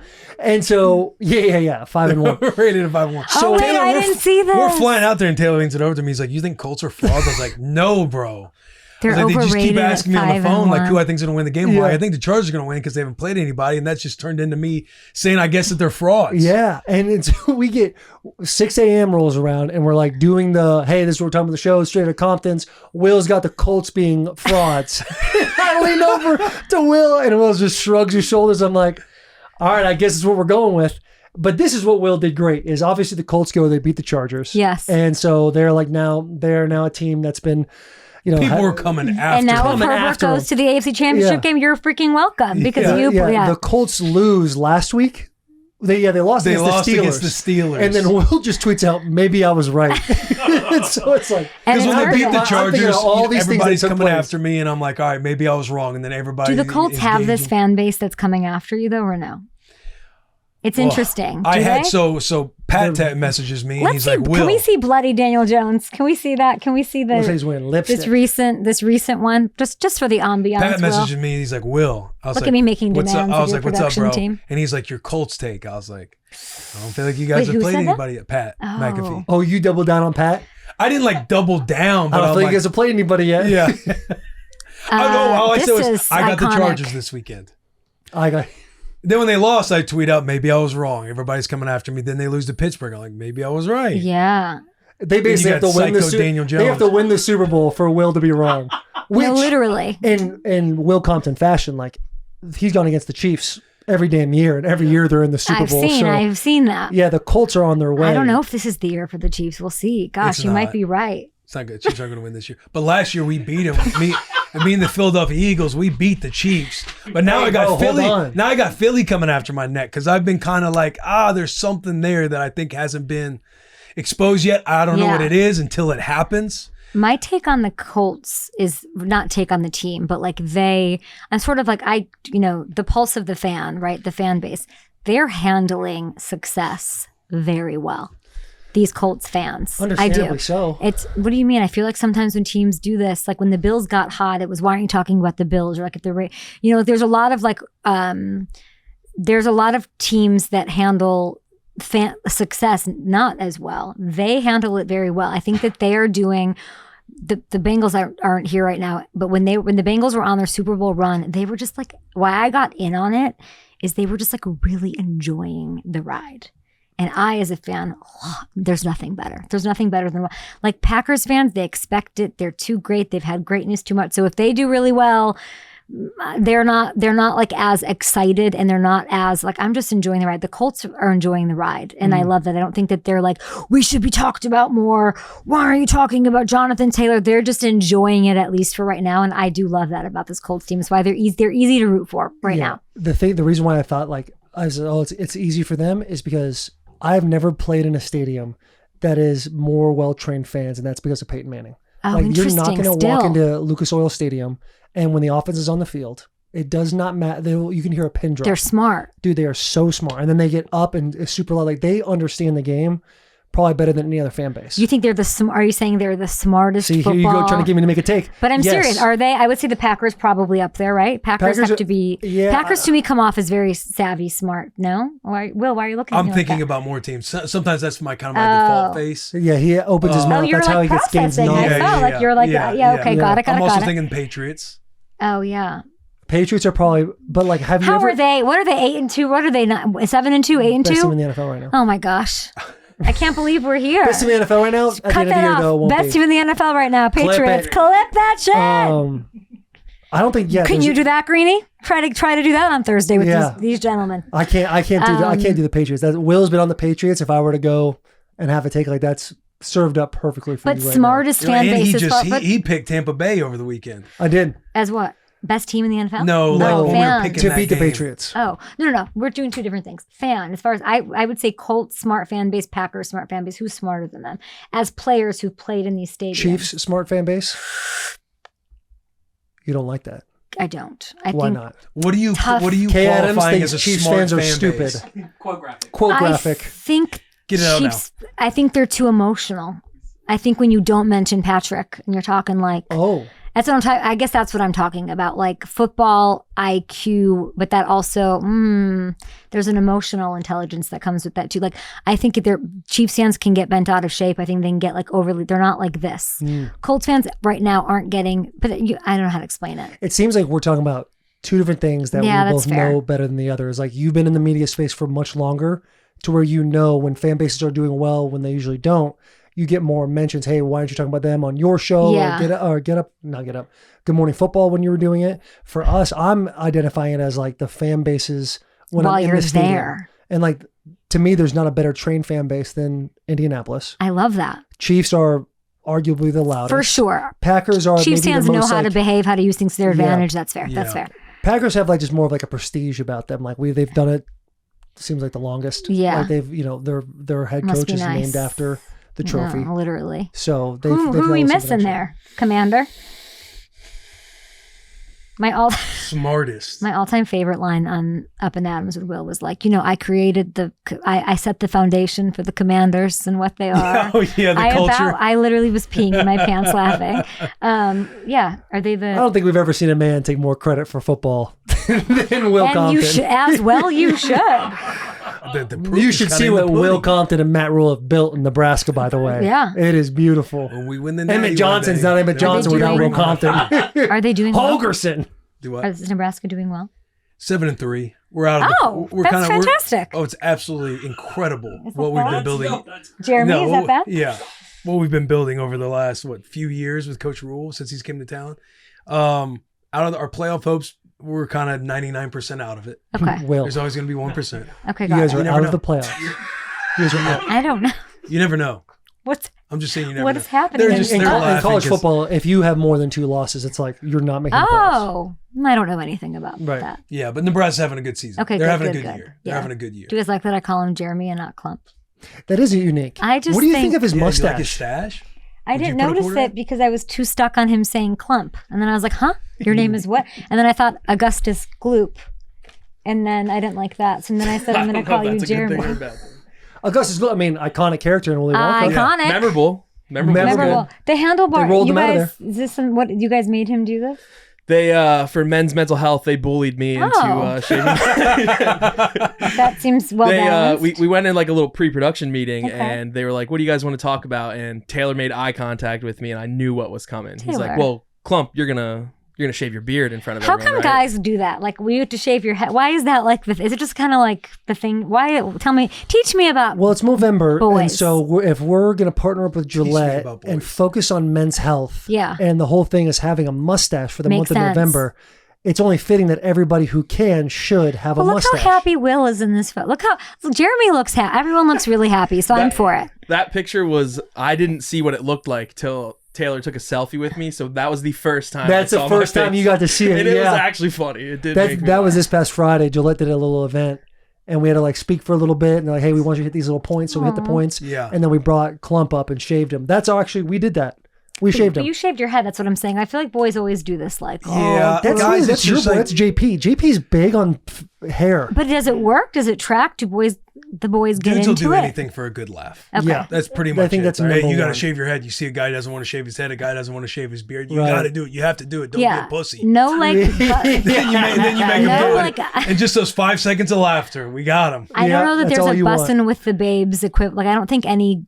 Oh, look at that! Look at that! Whoa. Do you miss that a little bit? Dude, there was some freedom. There was Yeah, some what was freedom with the- a bald head and a bald face. Will, what was like the best metaphor? Like the best comp? The best comment you saw on social media of like what this was? Oh man, there was Professor X. Like put him in a Oh. wheelchair. There's Professor X. Mr. Clean. Mr. Clean. Mr. Clean's that a was great word. one. Josh Pate. We do a show with him. I every love a Josh Wednesday. Pate. Love Yes. a Josh Pate. Yes. But there's nothing like laying a clean head, Yeah. bald head on a pillow at night. I will take your word for that. You should try it. I don't think there's a bet you guys could make with me that would have that happen. Yeah, I don't think that I You don't just think there's a pictured me world. bald, I did. Taylor. I just did. saw I looked your at you, I face. was like, You were like, could it? No, you I'm can not. definitely wig it up though. No, I have extensions in, so I guess there's that. But I can't look. Now we're putting a handlebar mustache on your. Yeah, anything for a good laugh. Anything Sherm's for a just back good there laugh. decorating. Sherm's, yeah, he should be producing the show instead. He's using word art. You guys should do that with like. You guys need to get Greeny or Shefty in on that. Well, yeah, Dan Orlovsky? We've tried poking a little bit, but Do they not? Right now, I think they're very professional. Like those guys are, like I would say you guys are they're stiff. professional. They're a little stiff. They're a If little you stiff. try to make me bald right now on one of these Make Kay photos, bald. I will. Make K-ball. Go for it. Let's see. Let's see how what it looks like. So you talk about guys. What do girls do? Like if you guys are, I don't know, like, razzing what each a- how other? do girls bust balls? Yeah. Oh man, I don't know. It's a Like, good do you guys question. say bust balls? Or you guys like bust I some said boobs? bust and balls. we I'm thinking don't- like, oh, yeah, it could we be a girl don't way. have- Every way I'm thinking in my head is like the most inappropriate thing to say ever. Don't hit that word. Don't hit Yeah, any yeah. word that you're thinking. What a question. I don't know. I don't think women have to like You're sitting there, you're physically hanging out. do anything. Oh, Janice, you're such a catty bitch. I bet you won't do this. No, I don't think. I don't and think Janice we is like, do that. okay, I bet you I would. I think and we're like, oh, then- let's make a TikTok. Like, let's. I don't think there is that. But you I guys don't think that razz? You don't. You I know think what? Like we you guys are razz. sitting there, and as you guys Yeah. feel free to grab the mic if you want as Yeah, well. we give each other. You guys are in the car and you're sitting there, and Kay's like, "You bitches won't do that." I don't know. No, there We isn't. don't That say doesn't. bitches, That sorry. doesn't exist. I'm trying to joke around. I'm trying to have fun. And you can't. No, I don't think that. I Like, think do you ever calling- say, Janet, you sound like such a pussy right Why now? is it Janice and Janet? First of all, Justine. Why are we doing that? I don't Who's know. Janice and Janet and Justine? I don't know. We're focusing women, on minor details. Women call each other out, but I don't think a woman's like, I bet you, like, why don't you cut your hair into a bob? No, that doesn't. It's just you look good with a bob. No, there's no one's like daring anyone to do that. But what if she doesn't look good with a bob? You tell her. Do you? Yes, we But were do just you? talking on the way here, and I Okay, was saying, well, I'd love to hear this I was just conversation. saying that, like, would you like to tell people if something doesn't look good on them? And I would be so upset if somebody didn't tell me that something looked bad, and I would, because some people you can tell that to, and some people you can't. Okay, so I rely question on for it. you Oh, two. here we go. Kay goes to the salon. All right, she sits there. She's in it for 3 hours. She texts you both. Hey, I'm trying something new. She gets a little bob. Right? We got the. I would never do it without asking. Oh. I would never. do it without us approving it. Okay, Yeah. let's just hypothetically. Kay makes a decision on her Yeah. own. The decision is not good. However, it's a long-term ouchie. Ooh. How are you gonna tell Kay? Because she's done the bob. There's really no going back. Like you can't really fix a bob. Kay can fix anything. Okay. Is what I've realized. This is getting out of hand. Honestly. Karina, Yeah. I'm with Yeah. Karina would find a way to say, "Oh, I really liked your long hair. Don't you miss your long hair?" That's how she would message it to me, and I'd be like, "Message fucking received." Yeah, but if you receive Got that it. message. Too late. What are you gonna do? Then you can't. Why would you tell me that? Because then it's just gonna hurt my feelings. Yeah, but okay, what about this game? You right? just reaffirm. You have to reframe and say. I mean, how would you say it to like your better halves? To my wife? Yeah. Would you be like, Taylin, I don't like your hair? You'd say, no, I miss your long hair a little bit. You'd say it. That's how you'd frame it for the feminine. I'm trying to That's think. true. Great. You're right. Because even when I went bald, there's a level of my wife soft said- Tell me about that. landing What that I did don't she know with say you to guys. That I do with I my love your wife long for sure. hair. She said that. Yeah, I love your long hair. I Sure, love you with she's hair. so cute. I love you her. with hair. Yeah, I love you. I miss you with hair. Do this, but like, Yeah. okay, like I can't wait for you to your hair to grow back. Like it's like more like affirming. Yeah. Or she'll be like, do you like this outfit? I'll just be like, oh, I like the other one more. Yeah. So I wouldn't like. Right. And then she'll come out with the outfit. I'm like, okay, I guess Taylor's my opinion, mind I is guess my blown. opinion doesn't mean shit to you. No, I'm trying to think because you guys aren't wrong. I'm thinking like if Taylor got a haircut or something that was like really long. She wouldn't tell you. No, I think any decision she makes like that, she definitely comes, hey, what do you think about this? But What do you same think with your about that? hair. Like we knew you were gonna cue ball, right? She knew it was coming. I remember talking about this. She did it. By the way, you look Oh. solid bald. Stunning. You should think That's me about at the Oscars. I should have done that. It would have gotten more play. Yeah. Would've That's, got a statement. That is a statement. what do you mean move crazy? right there. Crazy beautiful? Absolutely. Crazy gorgeous. Yeah, no one here is looking like that with a bald head. We can say that. No, Will. This is I'll we let Will can tell take you- it down now. Go ahead, Will. I'll let Will tell you how he told his wife he I feel like we talked. to We maybe covered shave this, his head. no? We did. We covered What? it. What Oh, we did? did? What? On her show. I think you. Right? How did you tell her? I told her she found out on the internet. Oh. Yeah. So I don't she was like like, hey, that. you're not going to shave your head, are you? I was like, sweetheart, I got to shave my head. She's like, why? I was like, I lost a bet. Do you two have the best wives in the business? They got to go with the Probably. flow a They lot. I definitely just Yeah. feel like they might, and I'm looking you guys in the eyes. They might be. Yeah, they might yeah. be the Yeah, goats they're all time. of wives. Yeah, They I mean, do. my wife was with me before my veneers as well. So I don't know if you've ever seen my old teeth, but yeah, she has my respect. I have not, but I'm saying like Well, they'll be up in a you second. guys. Oh gosh, you guys, run around. Oh, Will, those are your teeth. Yeah, Those are God given. I like them. thank you. They give you character. I like And this that beard. is what There's a everybody good said beard, before I was getting too. these veneers. Don't get beard. new teeth. Your teeth right now give you character. Do you think that they would have let you on Get Up with those chompers or no? Did getting veneers change your success? 100%. Absolutely. Absolutely. Why? You still would have done this. You would have started Bussin. You You don't know think what's so? crazy about this is I've said this so many times. When he had those teeth, I knew Will. I was ground floor with Will Compton. Yeah. He was talking to me about getting veneers, and I was like, bro, your teeth are fine. And I look back and I'm like, wow, what was I? I must have had rose-colored glasses on. Now I'm thinking my old teeth would be better now. Do you miss them? It like almost makes you like the Strahan. Just think of like if all Strahan the jokes closes we would that. have. Oh. Yeah, but is that a way to live life? I love a good joke. Will bald with those teeth.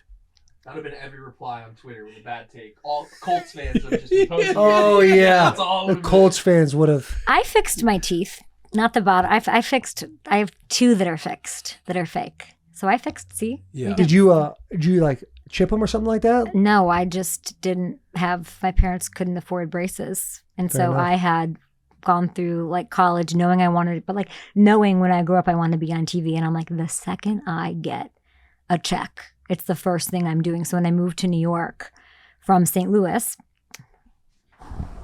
there we go. Sorry, Anheuser-Busch got you. When I moved to St. Louis, it was my first thing I ever really spent money on. It was I want to. Don't try to find teeth from back then. I will literally walk off the bus. But I didn't. They weren't like that bad, but they weren't TV teeth. Like they would have probably Taylor. It would have held me back a little bit because they were like a little like I had too many teeth in my mouth. They weren't spaced. Whatever. I didn't have enough teeth in my mouth. Oh, see, there we go. Between you and me, we're great. And so I did. It was one of the first things, and I became like very close with my dentist. It was like a lot of painful. I mean, getting them was a pain in the ass. The veneers, like having like, do you guys have like the fake ones? No. I did it while I was on TV, so I would have these like fake ones while these were getting, and I didn't have like The money. temporaries? Yeah, but I didn't have money either, so I was like doing like a pay as you go. So I was really, I remember like being in Denver covering something for the Broncos and like them falling out. And me being like, the fuck do I do now? And having to go to like an emergency dentist. It's crazy. And they're like, and it's kind of like traumatic because you have like these, do you like look at them when they like shave them down? Oh, yeah. There's a photo. No, on I don't Will's want to phone. see it. That's like No, that's he a won't little let too us see it. much. He Oh won't- yeah. He showed me once. he'll never show me again. I never took a picture, but I looked at him and was like, that's aggressive and that's a lot. But I think they just gave me confidence, and it's just like an aesthetic thing, and that's it. So more power. Look at us with some fake teeth The Veneers Pod. out here. The Veneers Pod, yeah. Yeah, the veneers. When I had the temporaries, it was like 30 days. And they're like, hey, be careful about like biting things or doing Yeah. things. And I didn't know I grinded my teeth at all until I got yeah, these and then fakes. yeah. And then, dude, like all these 4 or 5 Uh-huh. would like come off. So in the you have middle, like all of these are fake? Yeah, Oh, all of wow. them, top and bottom. I want both rows. You really did it. But Must be nice to be rich, Taylor. That is. The temps, like half of them were like, it was like 4 slots, like half 1, 2, 3, 4, Yeah. and there's like 4 teeth, and those would just pop off, and like the middle of that, I'd like choke on my fake veneers for a second. I was literally, I promise you, at a tailgate for a Broncos game, doing some gig, and I like ate something and it clicked out. And like, then you're just, what do you do? And I had to go to like an emergency situation, but now we're good. Tweaks are great. Mm-hmm. You guys, I don't know it's interesting. But I could not wait. It was the first thing on any list of like, I need to fix my teeth because like, I believe in myself and I'm going to be on TV. When was that? When did that dream start for you wanting to be on TV? Probably when I was little. I was like, I can't believe this is a job. It's so easy to like be in front of a camera. I can't, like, how can I convince people that this is like a gig? I wanted to do like e-news. I wanted to be like on a red carpet, and I have been there and I've done that. But sports kind of just like yanked me. Yeah. I bartended. That was it, you guys. I bartended and waitressed these like slow ass happy hours at Willie's Pub and Pool in Columbia, Missouri. And Willie's, yeah, loved it. Willie's Fieldhouse. And I would have like regulars and they'd be watching sports and I was just interested. I was interested in like pushing regulars' buttons and getting them drunk in the middle of the day. And we would just like watch sports. And one of my, there we go. There's Fieldhouse. On Broadway there in Como. One of my regulars was like, there was a couple things where like I have to be so honest, like the energy of sports just pulled me. Like I had different people, and then SiriusXM was launching a fantasy sports radio channel, and they were like, you should try out to be the update person. And I was like, no, I think I want to do entertainment. But I at that point I had to explain like at that point in life, like in 2012-ish, 2011, you're like, I will do anything to be on the air. Like I will do anything for airtime. You are begging people to because at that point you didn't have like YouTube where you're getting an audience yourself. Like you had to like get somebody to let you on the air. And I would do anything. So for like midnight to 6 a.m., I would do updates on radio, and I would do updates on sports radio, and I would do anything. And then I kind of got into it. And it kind of took off from there. So a lot of luck, but like really, yeah, that's me covering boxing. Like, you think I knew what I was doing covering boxing in London? No, but was I on a flight with Sugar Ray Leonard on a private jet traveling from O2 back to New York? I was, and it was crazy. I would say yes to anything to get on the air and get those reps. When you look back, what were a couple of the biggest breaks where you're like, I'm glad I fucking said yes to that, or I'm glad I reached out about this conversation, or said no to something? Yeah.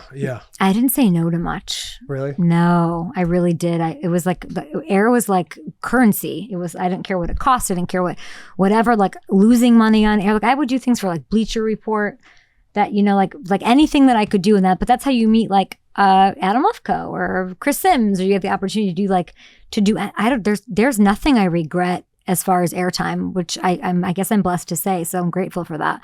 My big break. I mean, Good Morning Football, but Good Morning Football doesn't happen without a guy, an executive at NBC Sports hearing me on SiriusXM Sports Radio, because he's a fantasy football freak in the heyday, the peak of fantasy football. And he would like drive back and home for work on the East Coast. I knew I wanted to be in New York, but I didn't know how to get there.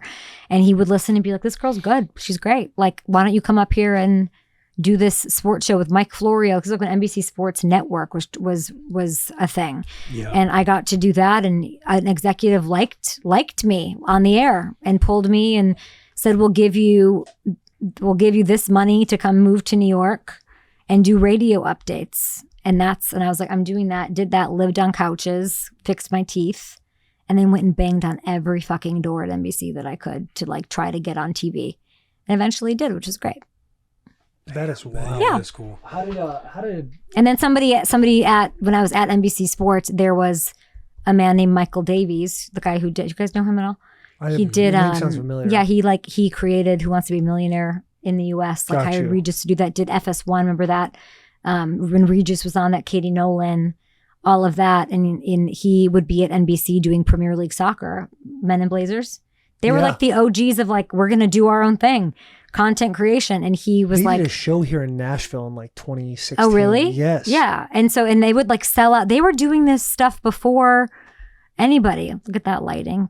I wasn't a diva enough to complain about it then. Look at that. But that was up in New England. I did a show for Boston. I was just saying, I was like on I just tried to like say yes to as much stuff as I could. But he liked me, and he was this British guy who was like, I think that we could do a better show or a great show for football. What should we do? And then it became this thing of, and that's how Good Morning Football happened. Yeah. Were you like the first domino piece? What domino piece were you as far as like the 4 original hosts of Good Morning Football? I think I was the first. You were the first. So this British guy comes up to you. He's like, "Hey, I think we can do an amazing show." I had known him for a while, and it's like, what does this look like? Mhm. What does this? Is it one? Is it 2 people? Is it 3 people? Is it 4? Is it a morning show? Is it not? And I was like, Michael, you don't know anything about football. How are you going to convince NFL proper and media to let you like create their morning show? And he somehow did.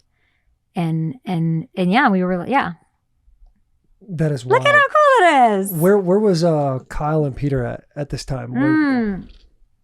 How did Kyle, I think, was at Jim Rome. Okay. Being his producer, Jim Rome's producer. Peter, I think, was doing Fox sideline and writing and doing stuff for Fox. And Nate was at NFL Network, I think. I think that is our second. I think that is a photo of maybe our first week on the show. Man, that is probably crazy to look at. It's awesome. What is a gig? Look how tall Schrager is. Schrager's the tallest man alive. He's like truly. Well, Taylor's pretty tall. Yeah, that's fair. But I mean, like, I feel like people don't expect Schrager to be that tall. But he's tall. What were you saying? I was gonna say, what was the gig you hated the most? Probably like radio updates. Right when I moved to New York, that was I'm just reading that. How do you guys not get distracted? Do I have ADD? Cat's like, yes, you do. Undiagnosed, undermedicated. But I keep looking at shows, and Sherm will just be Googling the most random stuff. No, but I'm just like really I literally could never. I would be so distracted by that. If I hear like a crinkle of something in studio, I'm like, I can hear that. Sherm brought something up, and it says Peter Schrager is literally a 6'5" broad-shouldered Chad. I don't know what that means, but he's a tall drink of water, that Peter. Sorry, what was the question? Oh, the gig I hated. So when I moved to New York, my job was, and I just said yes to anything. I was like, yes. Like, get me out of St. Louis. I was just done. Damn. I know. Shots in Missouri. Shit. No, I mean, I loved it, but I wanted to move on. Yeah. Yeah. You're with the Cardinals too, right? Yeah. I somehow miraculously when they won their World Series in 2011. What a ride. The David Freese of it all. I loved it, but it wasn't like, look at that. It wasn't what kind of a spray tan. Have you guys ever had a spray tan? Never. I have not. You've never had a spray tan? I laid in a tanning bed and got the little sticker on my hip, but you did? You got the sticker on there? The Playboy bunny, the palm tree. What did you pick? Homecoming king. We had to get ready for the parade. None of you boys have ever had a spray tan. I'm liars. Whenever my wife does a spray tan at the house, there's always something. It's the worst, and it smells so bad. And they do I'm very tan there. I went into a tanning bed in Bradenton, Florida, and it was me, Zach Martin, a handful of Trent Murphy. Like all of us were like, "Hey, it's dead of winter." The tone tatted or tan, you got to pick one. I would be in the tanning bed every day at Mizzou. Gary Pinkel used to use the place I used to go. Yeah, to get my tan. God, that was like, I could not have made dumber decisions. But anyway, so I moved to when I moved to New York, it was like go to this booth, this like imagine like a little voiceover booth from 5 to 10 p.m. in Times Square of all places, which is like a hellscape anyway. And I'd go and I'd be by myself and do these radio updates. So like every 30 minutes, like here's the scores, here's what's going on. And I would just I don't know what I was doing. Mm-hmm. So it would be, and I don't really there wasn't like someone there to produce for me. So I would just write up these, and they had to be, it's kind of hard to say like, you have 30 seconds to spit all this stuff out. And it was NBC Sports Radio was my gig. And I would say like Patrick Roy instead of Patrick Waugh. I would say like no, like I would really F up. Like I would, and then Jordan Mailata. Yeah, or like why? What's that one?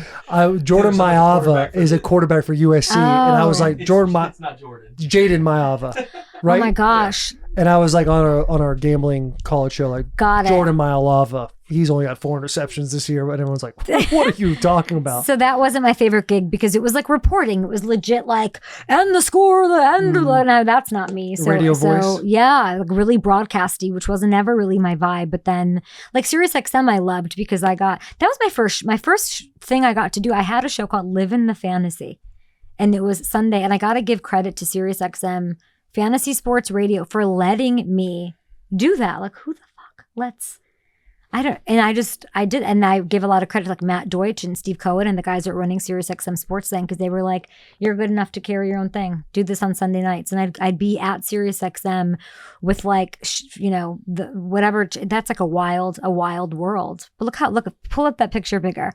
I look like I'm 12 years old. Just fired up to be there. And I would and we did, Like, yo, you're good enough to carry the show. You got it. Yeah, they let me do it. And I almost didn't, when you talk about like betting on myself, like I almost didn't get it. I was like, I didn't get that I was getting to do this really cool shit, which I'm really grateful for. Yeah. I love that. This might be a dumb question, but every week we fly to New York. And we go there, we immediately go to sleep, and we walk literally 1 block to go to get up. Okay. And every time I walk in there, I'm like, bro, how do people live here full time? And in you're New like York? dying to get there. Like, how do you not just get lost in the sauce out there? I went there when I was 15 and I like fell in love, and I think I really did manifest it. Like I was like, I'm going to end up here.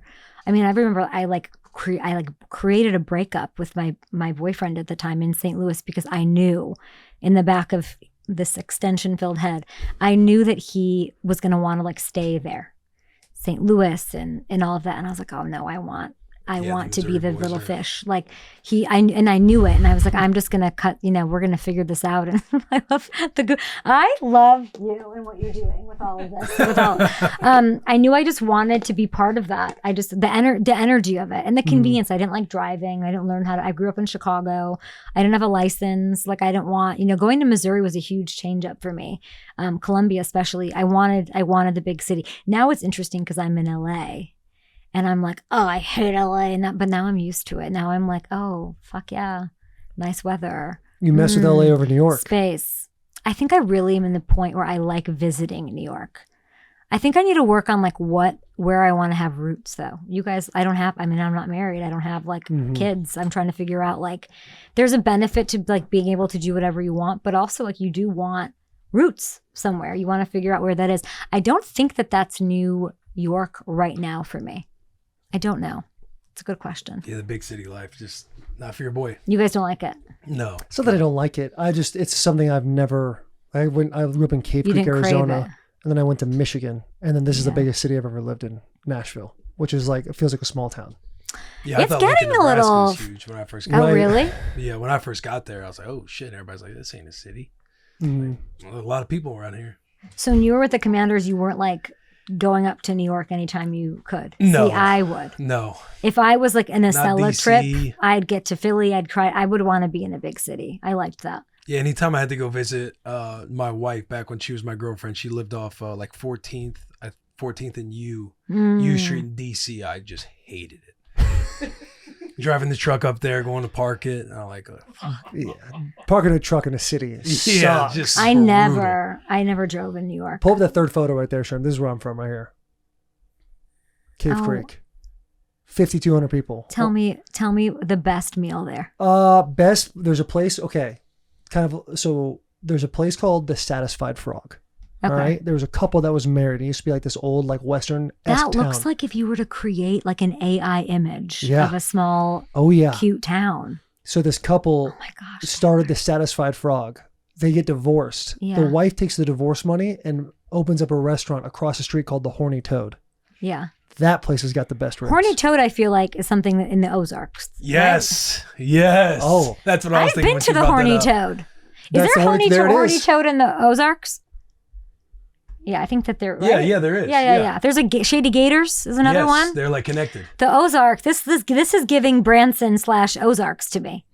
Yeah. How far is Ozarks for where y'all grew up? Because I know of From me, Ozarks. like 2.5 hours. I grew up in Chicago, but when I went to Mizzou, I would say it was like 3-hour drive, and it was that was like In the formative. summertime, that's where you go. I could not believe that we'd go in the winter sometimes too. The Lake of the Ozarks is, I know like Ozark has given it a different vibe. Yeah. But like there was nothing like pulling your boat into one of those docks and Party those Cove. party cove. The fact that I think I don't get colds in the flu or anything because I survived Party Yeah, Cove. Oh, it's Lake like of the that over Ozarks. there. Oh, it's like Swampy water. You can make it here. You can make it anywhere. Oh, dude, I told think you the as far story. as like an immunologist should do. I think I have built up all of my things by spending weekends at Party Cove. Yeah. Oh I've my told the gosh. story before. We pulled our Oh, pulled yeah, our I dock up never to somebody experienced tied it anything up. like that in my life. Ever? Crazy. No, never. You need to put the bus on a freaking boat. Yeah, and take don't know. Delaney, Yeah. him going to Central Missouri, like he talked about how much they would go down to Lake of the Ozarks. But I remember tying up once to another boat, and somebody's like, "Yeah, our boy died yesterday." And we're like, "What? What happened?" Stop, They're like, really? They're like, he from the water, like going under. He got trapped under a boat. You're drunk. And, No like, so we're out way. here celebrating. Him, his life. Yeah, like, and then another friend came over. He's like, "Yeah, his truck's still parked in my house." He died yesterday. Yeah. Well, that's the last place A he weird parked. vibe. Yeah, it was a weird vibe. We were on my boy's bachelor party. He, John Wigger, he had a full chest of hair and shaved it into a tuxedo. Big Sherm vibes. Shaved it into a good tuxedo. energy guy. Yeah. Shaved it into a tuxedo. Lake of the Ozarks. But this was it. It's like it I've been truly looking at that place, like man. Looks like so much fun. Redneck But Yacht in Club. going Yeah. to like even Vegas, like you're like meh. Like Lake of the Ozarks is truly a one of one. I don't know how it is now. Was a one of one experience. Sounds like you guys need to go back. Vegas on the water, man. Vegas on the water. Will, do you still get after it? Like, do you like hang party Not like this? really, Like, I would no. just. I would never now do anything like this. Yeah. That was a little wild one. All right, we're going to open this episode to bring you Neutral. Have you tried Neutral? If not, you're missing out. Neutral is so much better than any seltzer I've tried. It's made with real vodka and real juice, and that's what makes it delicious. Neutral comes in a variety of flavors. My personal favorites are pineapple and lime. Neutral is the perfect drink when you're hanging with friends and is such a crowd pleaser. Neutral, let's keep it tasty. We're also brought to you by Simply Safe. What do we love to keep safe, boys? Family, loved ones, home, car. Simply Safe. And at the shop, we use Simply Safe. Traditional security systems only take action after somebody has already broken in. By that time, it's too late. Simply Safe is setting a new standard in home security with active guard outdoor protection. Simply Safe's monitoring agents can help prevent break-ins before they even happen. AI-powered cameras backed by professional monitoring agents monitor your property and detect suspicious activity. If someone's lurking around or acting suspiciously, those agents see and talk to them in real time, activate spotlights, and even contact the police, helping to proactively deter threats before it can escalate into a crisis. Right now, you can get 50% off your new Simply Safe system with professional monitoring and your first month free at simplysafe.com/bussin. Again, that's simplysafe.com/bussin. There's no safe like Simply Safe. Let's get back to this episode. What's one thing from your like college days that you wish you could have just like one more day of? Oh my god. So Lake of the Ozarks, that's out of the question. You don't want that. Will, is that you? That's in Nebraska. Yeah, that's me at Nebraska. That's Living the glory days. yeah, I got to get in there with the boys, man. I think college was like stressful for me. Like I was always worried about money. I was always worried about being evicted. I was always worried about thank you, sir. Yeah, I feel like it was, I don't know what day I'd have back. Maybe like a day, not a day. I wish I could have had a day where I like went to a game and really just enjoyed it. Like I didn't go to football games. Like I had to work that. That was like, you could make like $2,000 on a football Saturday at Willie's Pub and Pool. Like that was like books, tuition, like all of that. So I don't know that I really had, I didn't have this. You never went to a game? No, I think I might've gone to one freshman year. But I got to say, like, even like you guys prepared me for Notre Dame. I liked it, but I can't You have to almost grow up in it to appreciate Notre it. Dame's kind of. What over what?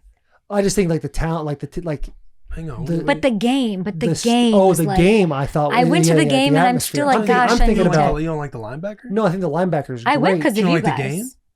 the game? No, You don't like Notre Dame?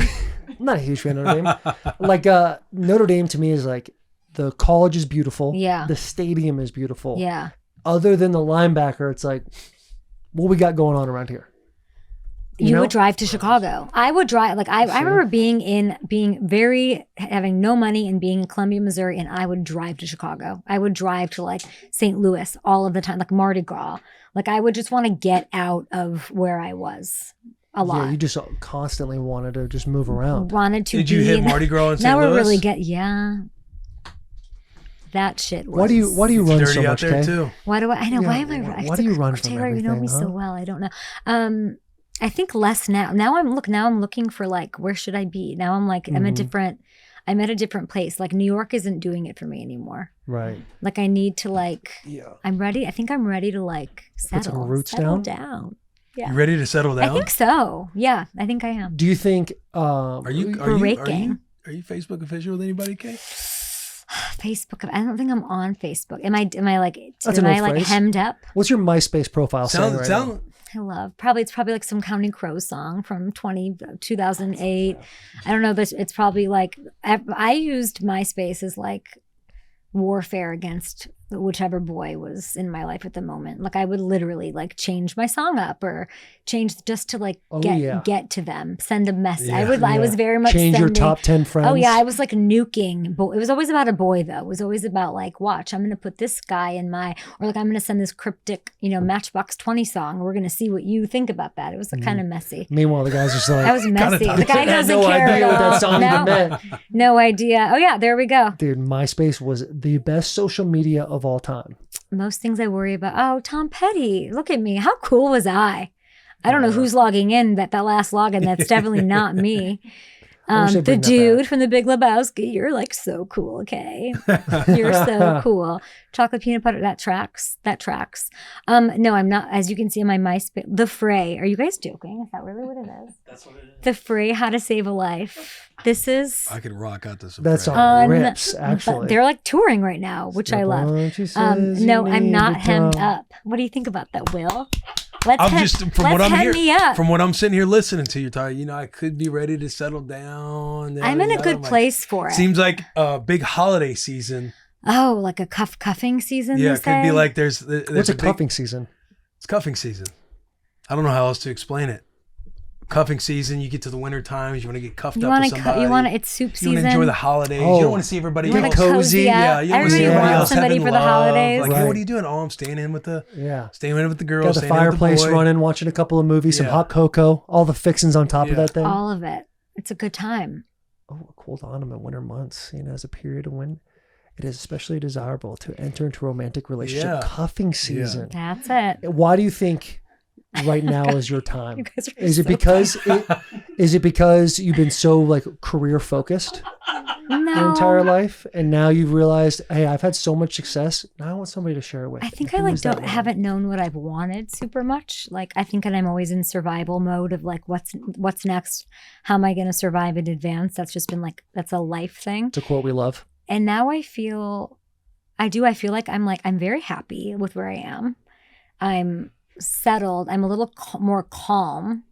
Like I feel like a little more able to be there for someone else. Like I feel like that's where I am. So yeah, dating's funny though, All right, what I'm is your gonna instantly ideal? regret this. What is your ideal first date? I just want anybody that might be watching to know that I like very much.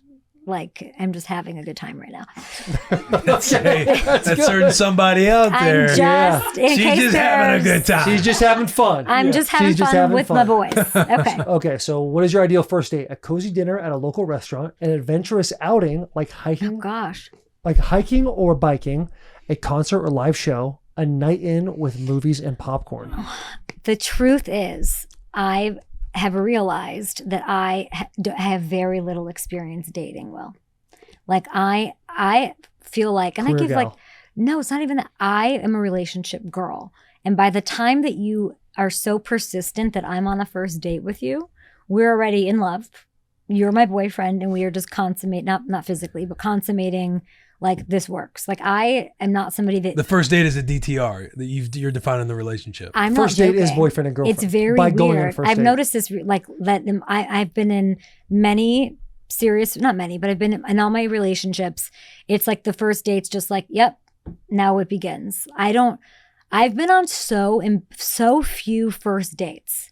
Like, very recently have I been on like first dates where I'm like, oh, this is what you do, and like, I don't know you, and now we're gonna like get to know each other, and like, I'm not into that. So that said, I don't have much experience, but I would say it's got to be a dinner. I love a cozy dinner. It should be romantic. It should be planned entirely by the man. This is just generally speaking. When that bill comes, who's paying? On like a first date, a man. He's paying. But I've Absolutely. paid in relationships. I like to like contribute, which probably isn't great. I need to like relax on that because I want like a manly man. Yeah. Yeah, but also you're extremely successful. I'm very quick to be like, oh, got it up, whatever. But first date, they have to pay. Right. Yeah. All right. Okay. I don't even know what that would be like to have someone.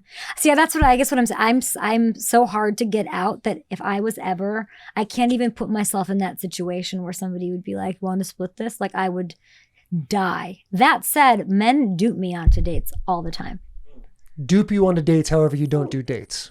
Meaning, like, a guy will be like, you know, I've got this. We should meet up for lunch, and like, I get convinced under the guise of like a work thing or like an opportunity or whatever. And then I'm like, why are we at the World Series? How did that, like, you know, like that kind of a thing where it's like, doesn't happen to me a bit.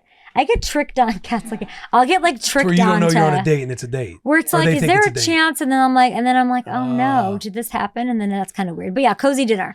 Nothing else. Which trait is most important to you in a partner? Kindness and compassion, excitement and spontaneity, intelligence and wit, loyalty and reliability. The last two. Gotta pick one. Oh, Gun to okay. your head. Well, I can't do the Taylor Lewan answer of picking multiples Not here. on this show. Maybe on your show, but not on this show. Okay, I will say attraction wise, like on a first date kind of thing, would be intelligence and wit. Like, there's nothing better than banter, and I have that with so few people. But I would say the loyalty. I need to feel secure. I need somebody who makes me feel secure. So loyalty is more important than anything. And I'm a very loyal person. I am that. So loyalty. Okay, let's keep going. All right, what hobby? I can't believe this is what is happening right now. What hobby would you like your partner to have? Volunteering or community service? Extreme sports or outdoor activities? No. Reading or playing music? Cooking or gardening? Not cooking or gardening, volunteering or community. What hobby? I would say reading or playing music. Okay. The person I've loved most in my life ever that I thought I'd marry did both of those things, and I loved them. So those, yeah. Hopefully that gentleman's out there listening right now. What kind of Doubtful. vacation appeals to you most? A relaxing beach holiday? An adventure-packed road trip? Very nice. A cultural trip filled with museum visits? A staycation exploring your own city? I will say relaxing beach holiday. That's just the vibe. I could do all of that, but I do explore. I think like also really important to me is like food. Like, if you like where I don't like somebody who's like, I don't care where we eat. Let's just go to, and I'm like, no, we need to find the best place that's got the best vibe. If we're in the city, I want to eat like the best. Like today, I want to go to the best place in Nashville tonight. Like matters to me to like have life is, that's an important experience. Immerse to me. Yourself in the culture. Yes, that's important. Somebody who's like, let's just stay at the Four Seasons and like eat at the restaurant here when you're in the middle of like Italy. I'm like, what do you mean? What do you mean? Let's go to some old Italian woman's kitchen and make gnocchi, you know? That's how I can get feel. on board. I can understand that. Thank you. I definitely am the guy that's like convenient. Like, we're here. Oh, no. Do a couple of nice meals somewhere if we're on a vacation. Hey, let's go to this spot and this spot. Other than that, In-N-Out Burger. Oh no, I'm like, if we're in Cabo for 7 days, it's like, where can we go? What's like Cabo's unique because there's so many anywhere. places. Yeah. I do love Cabo. All right. How do you prefer to communicate your feelings? Through thoughtful gifts and actions, with grand romantic gestures, through deep and meaningful conversations, by spending quality time together? How do you prefer to communicate your feelings? Which one falls under direct and honest most? So not romantic thoughtful gestures. And deep. Thoughtful. I am like through let's deep talk and meaningful about it. conversations. Yeah, let's do that. Probably one of the bottom two. Yeah, that's perfect. What must have quality? How many questions are there? I'm kind of worried. We can cap it at 6 Are we going here. to talk about there's 10, there's 10, Daboll at this there's 10. point? Okay, let's buzz through these. What must have quality should your partner possess? A caring and nurturing nature, a daring and fearless spirit, a great sense of humor, a strong sense of commitment. Oh my gosh, a caring and nurturing nature, daring and fearless. No. Oh gosh, see, I get baited by the sense of humor because that just shows intelligence and that, but that's not important. Strong sense of commitment. Boom. Somebody who's self-disciplined. What kind of movies do you enjoy watching together? Romantic comedies, action and adventure, documentaries, or intellectual thrillers? I don't watch any movies. Classics or dramas? Not a movies gal. No, not Shows? No, I'm weird. Books. Documentaries. I'll do documentaries. All right. Which of these is a deal breaker for you? Insensitivity to others' feelings, a lack of ambition or drive, a poor sense of humor, or unreliability or unpredictability? I'm attracted to unpredictability. I shouldn't be, but I am. I don't know. What do you got? A deal breaker, I would say a lack of ambition or drive. Yeah. Sounds like all the things you've said. Yeah, You're let's like do a that. structured, Thanks successful for helping individual. me, Yeah, I feel guys. like that might be you. Yeah. Sure. During a disagreement, you value a partner who can listen and show empathy, keep things light and find a quick solution, offer logical reasons and discuss facts, stay calm and committed to resolving the conflict. Last one. Stay calm and committed to resolving the conflict. Time out. How are you in arguments? Direct, honest, confrontational.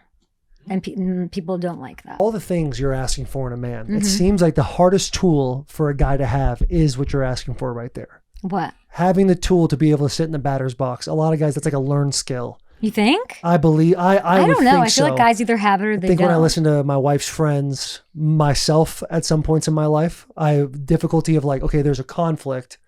I want to kind of back away from this and let it breathe for a little bit. And that's seen as running. See what you're saying, but I'm sure you're like, I need a minute. Or Yeah. like, whatever. I just think like the courage to like, Have a tough conversation. to have a tough like, Yeah. can we get to the other side of a tough conversation? That would be like, that's important. Yeah, I feel like guys are like to be, hey, it's all good. And it's like, well, it's really not all good. We haven't finished the conversation, but like, no, it's fine. But And I there's think a still lot residual of effects from women that. are really good at like, all right, that's just what it is. And I'm like too, maybe like insecure for that. I'm like, let's hash it out. Like I want to talk about it to death. What role do you see for your partner in your life? A supportive best friend, an exciting life companion, an intellectual equal, or a stable, independent partner? A stable and dependable partner. This is Did I really say show. dependable. Yeah. Okay. Oh my gosh. What are Let's see what your we're gonna have results to, Are we gonna are. have to put in an email? Sure, we'll put it in his email. You got loyalty matters most. You crave loyalty and stability in a relationship. A dependable partner who honors their commitments is your ideal match. They provide a safe That's space true. for love to thrive, making trust and mutual respect the cornerstones of your lasting bond. Yeah. Somebody who's available. Somebody who's that works out. So who is that? Who is that? I don't know. Big holiday season coming up. Cuffing season. Cuffing season. You probably, you're in the wrong city. I feel like it was wrong. That's like, Yeah, I'm People in the trying to be right somebody city out right there. now. I'm good. Like Right I'm city right now. Yeah, I'm in a Another good. little I'm in a nugget. good place. right but yeah, city. Oh, the Easter eggs. The Easter eggs are in there. Yeah. go on. Why Onward. do you know things that I don't know that you know? Possibly.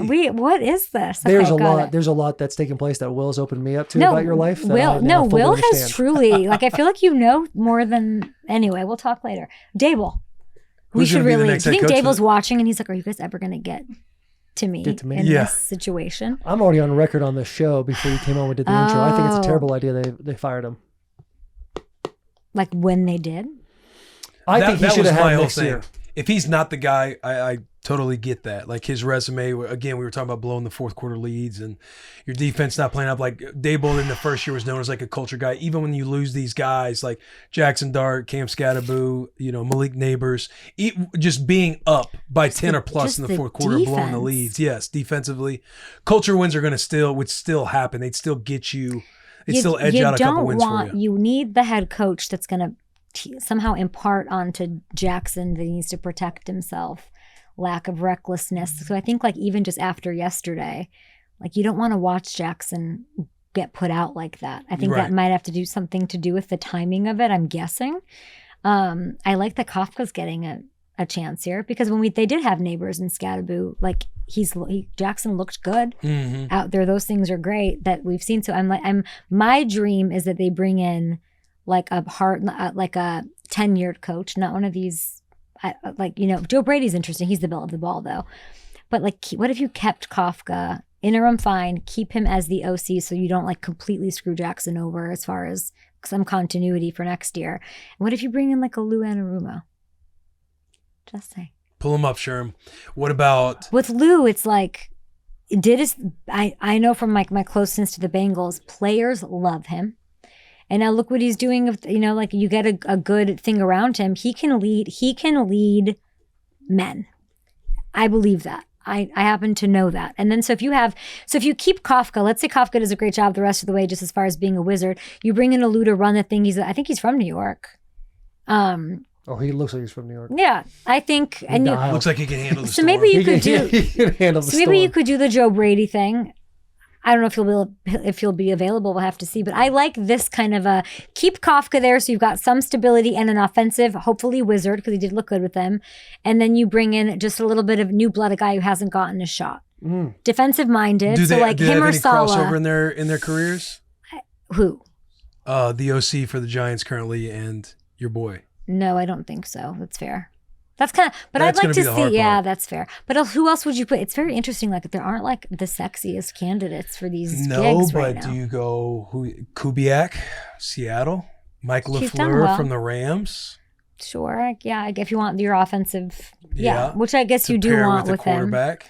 I don't know. What's but Doug Peterson up to? So Mitch just brought up I Kelvin don't know Shepard. much about Mike Kafka. Oh, Kelvin To me, Shepard. it's Kelvin Shepard. He's a maniac. Yeah, he's a maniac. Would I be like great him. defensively. But again, it's like the trends you see, I feel like in the NFL is you want such good alignment with your head coach, your quarterback, an offensive minded guy, especially if you have a young developmental guy. He's going to get great interviews, though. I love him. This team loves him. They play for him. I guess that's what I'm looking for. With the Giants, like the stuff about offense makes sense with what's going on, but like, why is your defense not playing for you? Like, I want to see, and I think that is like Giantsy football, and I wouldn't mind seeing a defensive minded coach. I wouldn't. I wouldn't mind Kelvin Shepard going down to LSU. Oh, really? For LSU's job. That's a job opening in college football. Thank you for telling me. I had no What idea. about Joe Brady up to Joe LSU? Brady was an OC when Joey B. He's was gonna the quarterback. get broke off, huh? That Joe Brady. Yeah, I think I Joe talked Brady's to James definitely- Cook about him this past week about keeping him there. I think they all kind of know he's gone.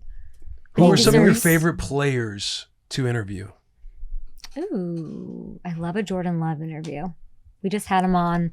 Every time he's very good at walking the line of not saying anything as a quarterback should, but will always be pretty honest. I've had a lot of fun with Jordan Love on the show. I don't know what to make of this Packers team, but they're not as consistent on the field as he is in interviews. He's super fun.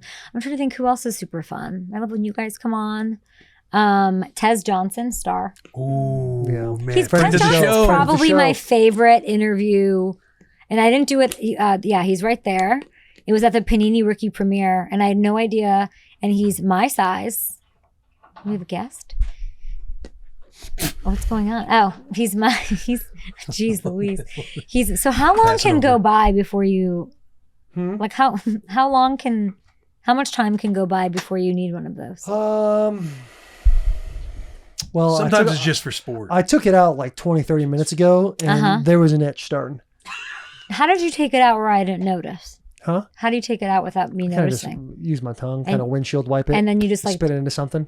There's nothing glamorous about it, Kay. Sometimes you just gotta get where the getting's good.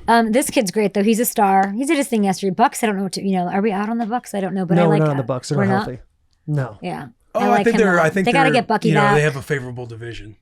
Yeah. Yeah. But if Favorable they can get division. healthy, they can get their guys back. They Yeah. get Bucky back. Guys, Patriots are so good. Your boy rapes. I know He's it's just actually doing it, isn't he? sickening. I don't know. I don't understand how the defense looks so freaking good. And they that I don't. They get. don't have a lot of guys. Number that are one like, rush defense in the NFL. But what is it that I don't know him. I don't know that I know a coach less than him. Tell me, like, what is the how? How is he doing this? And why he should be, and by the way, if you're a fan of the sports book, coach of the year, it's like between him and Steichen. I think Hard he's to argue clear that the clear it's- number one right now on FanDuel. No. Is he? Really? Yeah. Oh. Yep. But Steichen also putting together a hell of a season. Yeah, but and I was Shanahan. thinking about this on the show this morning. No, like that they're rebuilding. He's doing this with this record and this while they're rebuilding. Whereas like Colts were like, we're here, we're ready to go. Like we've got the. I think the Colts Traded were, for Sauce, saying we're going for the Super Bowl. they're doing this. They didn't add anybody because they're like, well, hold on, like we're And rebuilding. everybody But thought for they were them gonna to get a wide be receiver too. for them to be, and it's so. I mean, this. I wouldn't say that I was like super. I was excited for them, but not super convinced because they've got some weird losses and like. They got the win over the Bills and it was whatever. But as after this thing against the Bucks, you've got to just give it to Vrabel. You've got to give it to Vrabel over Steichen. Yeah, and they are positioned right now as far as first in the division. I mean, their schedule, a big pushback when you're talking about Patriots being one of the best teams in the NFL. Everybody talks about their schedule and everything else, but they're as favorable as anybody to win the AFC East. Especially after the Bills just dropped a deuce against the Dolphins, dude. That was crazy. But do we throw that away because Miami's such a weird place to play? Like do you Miami's throw the Falcons game away? No, Like they I have don't the know what. Falcons, then they go on a bye. Man, you kinda and hit then her with- they you kinda murk hit her the with that. Panthers. What's Yeah, that? that's you fair. You got her with that. You jabbed her. She's like, yeah, but do you throw? Oh, yeah, what about the Falcons? I don't Right know. hook. Because Kay, I'm with you. Like, No, early I in don't the know. year, I picked the Bills to like be like this is the year Josh Allen gets over the hump. He finally gets his first Super Bowl. Do you feel like it's not though? I like, know, guys, I- are we I- going to have a Bills Chiefs wild card weekend? Very What? no, I think that Will we My could? eyes just got big. Will we could have Yeah. that? it could. Like what? And then, that might be a thing. You're absolutely right. That would be insane. I think the Patriots after this past weekend, like their schedule is so favorable, they're going to win the AFC East. If the Patriots like, I didn't like if their they just run. keep the same trend they're doing right now, if Drake May doesn't change a thing, they will win the AFC East. Okay, but then what happens? Like, what's like fair with them expectation wise? Oh, you pulled their schedule. No, I'm talking about like playoffs. Like they go to the playoffs. What? So if you get the Bills and Chiefs wild card, one of them's going to knock off the other. And dude, This is one where it's like you're sitting there, you could possibly give a take, but you just don't know what these you teams are going gotta to look say, like at the back. well, yesterday we saw against a great team. Drake made like a very, I'm a second year quarterback play, right? Decision. Like he made some, I don't think Patrick and Josh are making those, but it's to be expected. Like he's not going to be perfect. He's young. They're rebuilding and they're younger. I'm into their run game, which I wasn't into before. Like them giving Henderson the ball like this is a home run hitter. Yeah. Them doing this now, I'm like, ooh, I like this. And Right, then if like they're- Diggs, I want Diggs deep in the playoffs because like he's always just going to show up for that magic play. And he did it with that onside yesterday. Like he's just, so they've got these Kyle Williams, they've got it going on, but it's like when you get into that playoff situation, I also have to bring up like hand size Twitter with the wet ball yesterday. Is that a thing? You guys subscribe to that at all? No? The hand Drake size. May? What's Drake May's hand size? This is, I don't Has he got buy big it. hands? No, I think he's got smaller hands. I got think people small are hands. doing that like wet ball thing. Oh no. Is that a thing? No? Like a Brocky thing. mm, I saw it on Twitter. Is it not? Yeah. Is that small for, I feel like that's kind of big. is it? I think those are like undersized, right? Yeah, I think that's pretty small. Yeah, that's undersized. I think that's the thing. It's like if they get in and it's wet and has Drake May played in weather, those are those like boy things that are being talked about. He's gonna play in weather in December. Vrabel and just January. does I a know. very good job with messaging to the team. Like he paints They're such so a clear confident. picture of how you're going to win a football game. Mhm. If they are in December and their run game continues to get better and Drake May continues to do a good job of not turning the football over. Which he's done until really Right, yesterday, but right. it's also Well, great. he had one interception yesterday, and it was a bad interception in the end zone. But Because Vrabel just finds been ways. Like they're outstanding. winning right now, but Vrabel does a great job of this team's not going to feel like their record's with their Yeah. record going into this Got week. it. And Vrabel also said, like, I think he said, like, that be upset about it for 30 seconds and let's move on. We have to Yeah. play, which is like, that's the kind of, I guess, coach he is, but just like phenomenal job. Why are we looking at Russell? Wild. Oh, I just don't, just comparing the that'll hands. never understand. Was Russell what Wilson? Just what, I just will never, I don't get it. Subway What? ruined it all. Once he did the Oh, danger you wish, think? that was the start of the. Let's ride. This isn't what but I do, but yeah. I'm Yeah. into the Pats. I guess I feel stupid because I said all last week, like, you guys should have made a move. Why didn't you make a move? The Patriots? Yeah. Like, you guys, it's all in front of you. Who cares if you're rebuilding? Like, Elliott, go bring somebody in, the wide receiver, try for Waddle, whatever. But I don't think they need it. I think This their is one roster's area, the whole trade stuff is one area in my game to where I don't know what's going on. Oh, really? Like to where I don't think anybody does. But other people are like fascinated. Like, here's moves that can be made. Like, I don't even think about that stuff in the season. Yeah, until They're it like, happens, who you're like, could oh you see? shit. Yeah, like if we go on your That's show the and way the day to be. before, they're like, hey, what could be a spicy trade? I'm just thinking like, oh shit, like I have no clue Who's who up? could be Yeah, potentially who's on on the the block. trading block? Because you're so used to, like, as players too, you're just conditioned that our team's a team, however well we're doing or not what we're doing, you're never thinking about who could we bring in from the outside that could give a spark to this team. You're so in your own shit. You're like, how does this unit, how do I get better? How does this unit get better? How can you communicate and be better with the defense as a whole? Like when trades happen, you're kind of like, oh shit, we traded for so-and-so, or damn, we shipped this dude off. Kind of just takes you by surprise. So Cuts, that's like even an when element. cuts happen, you're like, we cut so-and-so? But it affects you, right? Like the Colts, like bringing in Sauce, that has to, if you were in that locker room, you'd be like, right, that matters, right? Yeah. I'm just saying, like, if I right think now, about yeah. myself in the game of media, something like I just don't even think about. Or it's kind of the same as free agency, though, right? Like, Yeah, I'll sit there and stare at schedules, and when we were talking about the Bills, how they could make a run, like I'll stare at stuff like that and just kind of get fascinated by the game that's happening. Yeah. Or looking down the road in somebody's season. but do you do I'm it with never the draft? thinking, You're never like, this No. is, oh yeah, No. interesting. I love that for you. It's like half, The draft and the combine are two things that I watch people break down. And I'm like, I have no idea how you guys are able to keep like an understanding of all 50 of these guys in these position groups. Do you know that knowing you their and me strengths worked that weaknesses. draft in Nashville together? Yeah. And it was you, me interviewing Daniel fucking Jones. Right. Can you imagine how long that was? 2017. Isn't that so wild? I think I probably have a picture on my. Do you even remember interviewing Daniel way Jones? down in my Instagram? It was like Devin Bush. I remember. Yes, because he's CA guy, and I think you. after we walked, him and Pat Collins walked to like Red Door after that. Like Where I could did be he sitting go? there Duke? hearing that and be like, oh shit, Yeah. I guess I It did was talk like to Duke Daniel or Jones. North Carolina. It's one of those schools. I remember like I have a picture I think of you, me, and Dan, and I'm like, this is so insane. you Just would like stand in what this his. box. And this was like the first Yeah. media I ever did, and we got like 3 into it. It was so fun though. We got 3 crushed. into it, and Kay goes, "Hey, can I give you a piece of advice?" I was like, "Yeah, go ahead." She's like, "Just have fun. Like you're trying to." Basically, she's telling me hey, the don't bob doesn't remember look good that. on your head.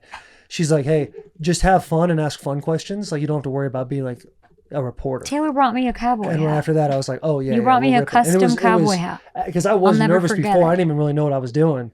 But that little piece Did you of know advice. then you were like, I'm going to be in? No. Really? What Shut was this, up. 2017? No, because you didn't come. I knew there'd be like Not a that level. you'd be doing this, but that you were like planning for your future. No. I was just doing it because it was fun. What? Yeah. Is this when the draft was in Nashville? Yeah. In Nashville. Was Okay, this so this was our 2017? first year of Bussin, because that's when 2019. Rich. Was that our first year of Bussin? No, Yeah. this was before you. I swear, before you had done anything. I'll look at my Instagram. You think it was? Were we not rolling then? Was it 2017? was when the draft was here. Okay, so 20. Yeah, so we were a year into Bussin. Oh, we were about to start Bussin with the boys. Oh, that's right. Because You it were was not- April. You were not Bussin doing, didn't but because start. NFL media was like Taylor Lewan's going to be the big thing. It was raining. I remember we were backstage, Mhm. and we somehow got to talk to these players when they got off the stage for some Dude, reason. it was so fun. I don't know where that Josh stuff Allen got lives. drafted by the Jags, and just like Oh my gosh! Yeah. he was with this kid, and I remember him like I remember thinking like I have to play against this guy this year, but he was so complimentive Yeah. about me and like the process and everything. It was such a weird feeling to be sitting in that seat because I was still very much playing. Yeah. But yeah, as far as like doing Good Morning Football with you that week and that, to me it was just like, oh, this is fun opportunities. The draft is like the best time of the year. Like that job that like you'll never have a gig like that. Getting to be backstage when they come off stage and they're all just like they've won. There's you can watch these millions of thoughts in their head. There's like nothing better than feeling the emotion of these guys when they're backstage. It's like them and their agents. You have all of these like Jerry Maguire moments. Yeah. We got to do It's the back moment of there. making it. It's unbelievable. And like it's just really that's probably as far as like access and like special moments cooler than a Super Bowl in a lot of ways when you get to be back there watching them have you almost feel bad being a part of their moment. Mhm. But yeah, It's that's so awesome. interesting too. Like there's whatever 32 guys in there Mm-hmm. with all their families, but no one is like, it's not like a room is having a moment. It's like 32 individual Mm-hmm. moments taking place. It's so unique. Yeah, it's very cool. Big fan of that. I feel like I interrupted you guys in talking about. What were we talking about? We were talking about trades, talking about Daboll. I think it's a bad idea. You guys didn't really say whether or not you thought it was a bad idea. I think, I mean, Who's gonna be the head coach? He's not their guy. I mean, my head goes, is Shane staying? With what? Is Shane going to stay? Is Joe going to stay? I don't know. Are they going to fire Joe? That's right. That's where the interruption from myself happened. don't know. When she heard a little tidbit that they all kind of know that Joe Brady's gone. Yeah. Oh, playoffs. Not that they know that he's, sorry, that I think that they know he's going, if he wants to leave, he'll have the world, like the world is Like his the noise oyster. He's and the reality's NFL kinda version of there. Lane Kiffin. Yeah. Right? Yeah. Lane might be the Giants. Joe Brady. Lane going to be everybody's head coach. Joe Brady, fan of the show, future friend of the show. Future friend of the show. Do you, I mean, Lane in the NFL happened once, right? Raiders. And didn't work out. Yeah, a long time ago. Yeah, that was I a think- long, like what, 2 decades ago? I feel almost? like him and Jackson love Dart, one Lane another. Kiffin. As Josh Pate would say, until he's not. Why does he not want the LSU job? Is that a thing? Now that Clump just brought that up, Lane Kiffin of the Giants just shocked the entire world. Everybody in college thinks he's coming to their university. Yeah. I can't wait for Lane just to stay at Ole Miss. Everyone's like, But oh, why? fuck, Isn't what do there we a do case now? to be made for like life is good here? Like, no? Ole Miss? Yeah. I In the think new people- NIL world, Yeah. is he like, Yeah. isn't it going to make people stay where they are more? Or am I crazy? I think it just This depends is on wild. the infrastructure you have. That would be awesome. I'm here for this. And I don't think, does Daboll get a head coaching gig next year? I don't know. I mean, I know. who's the Titans head coach going to be? That's what I want to know.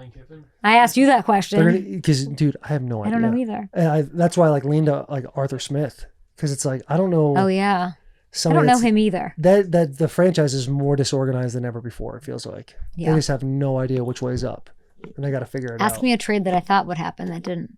Hey, what's a trade you thought that happened that didn't? Brees Hall.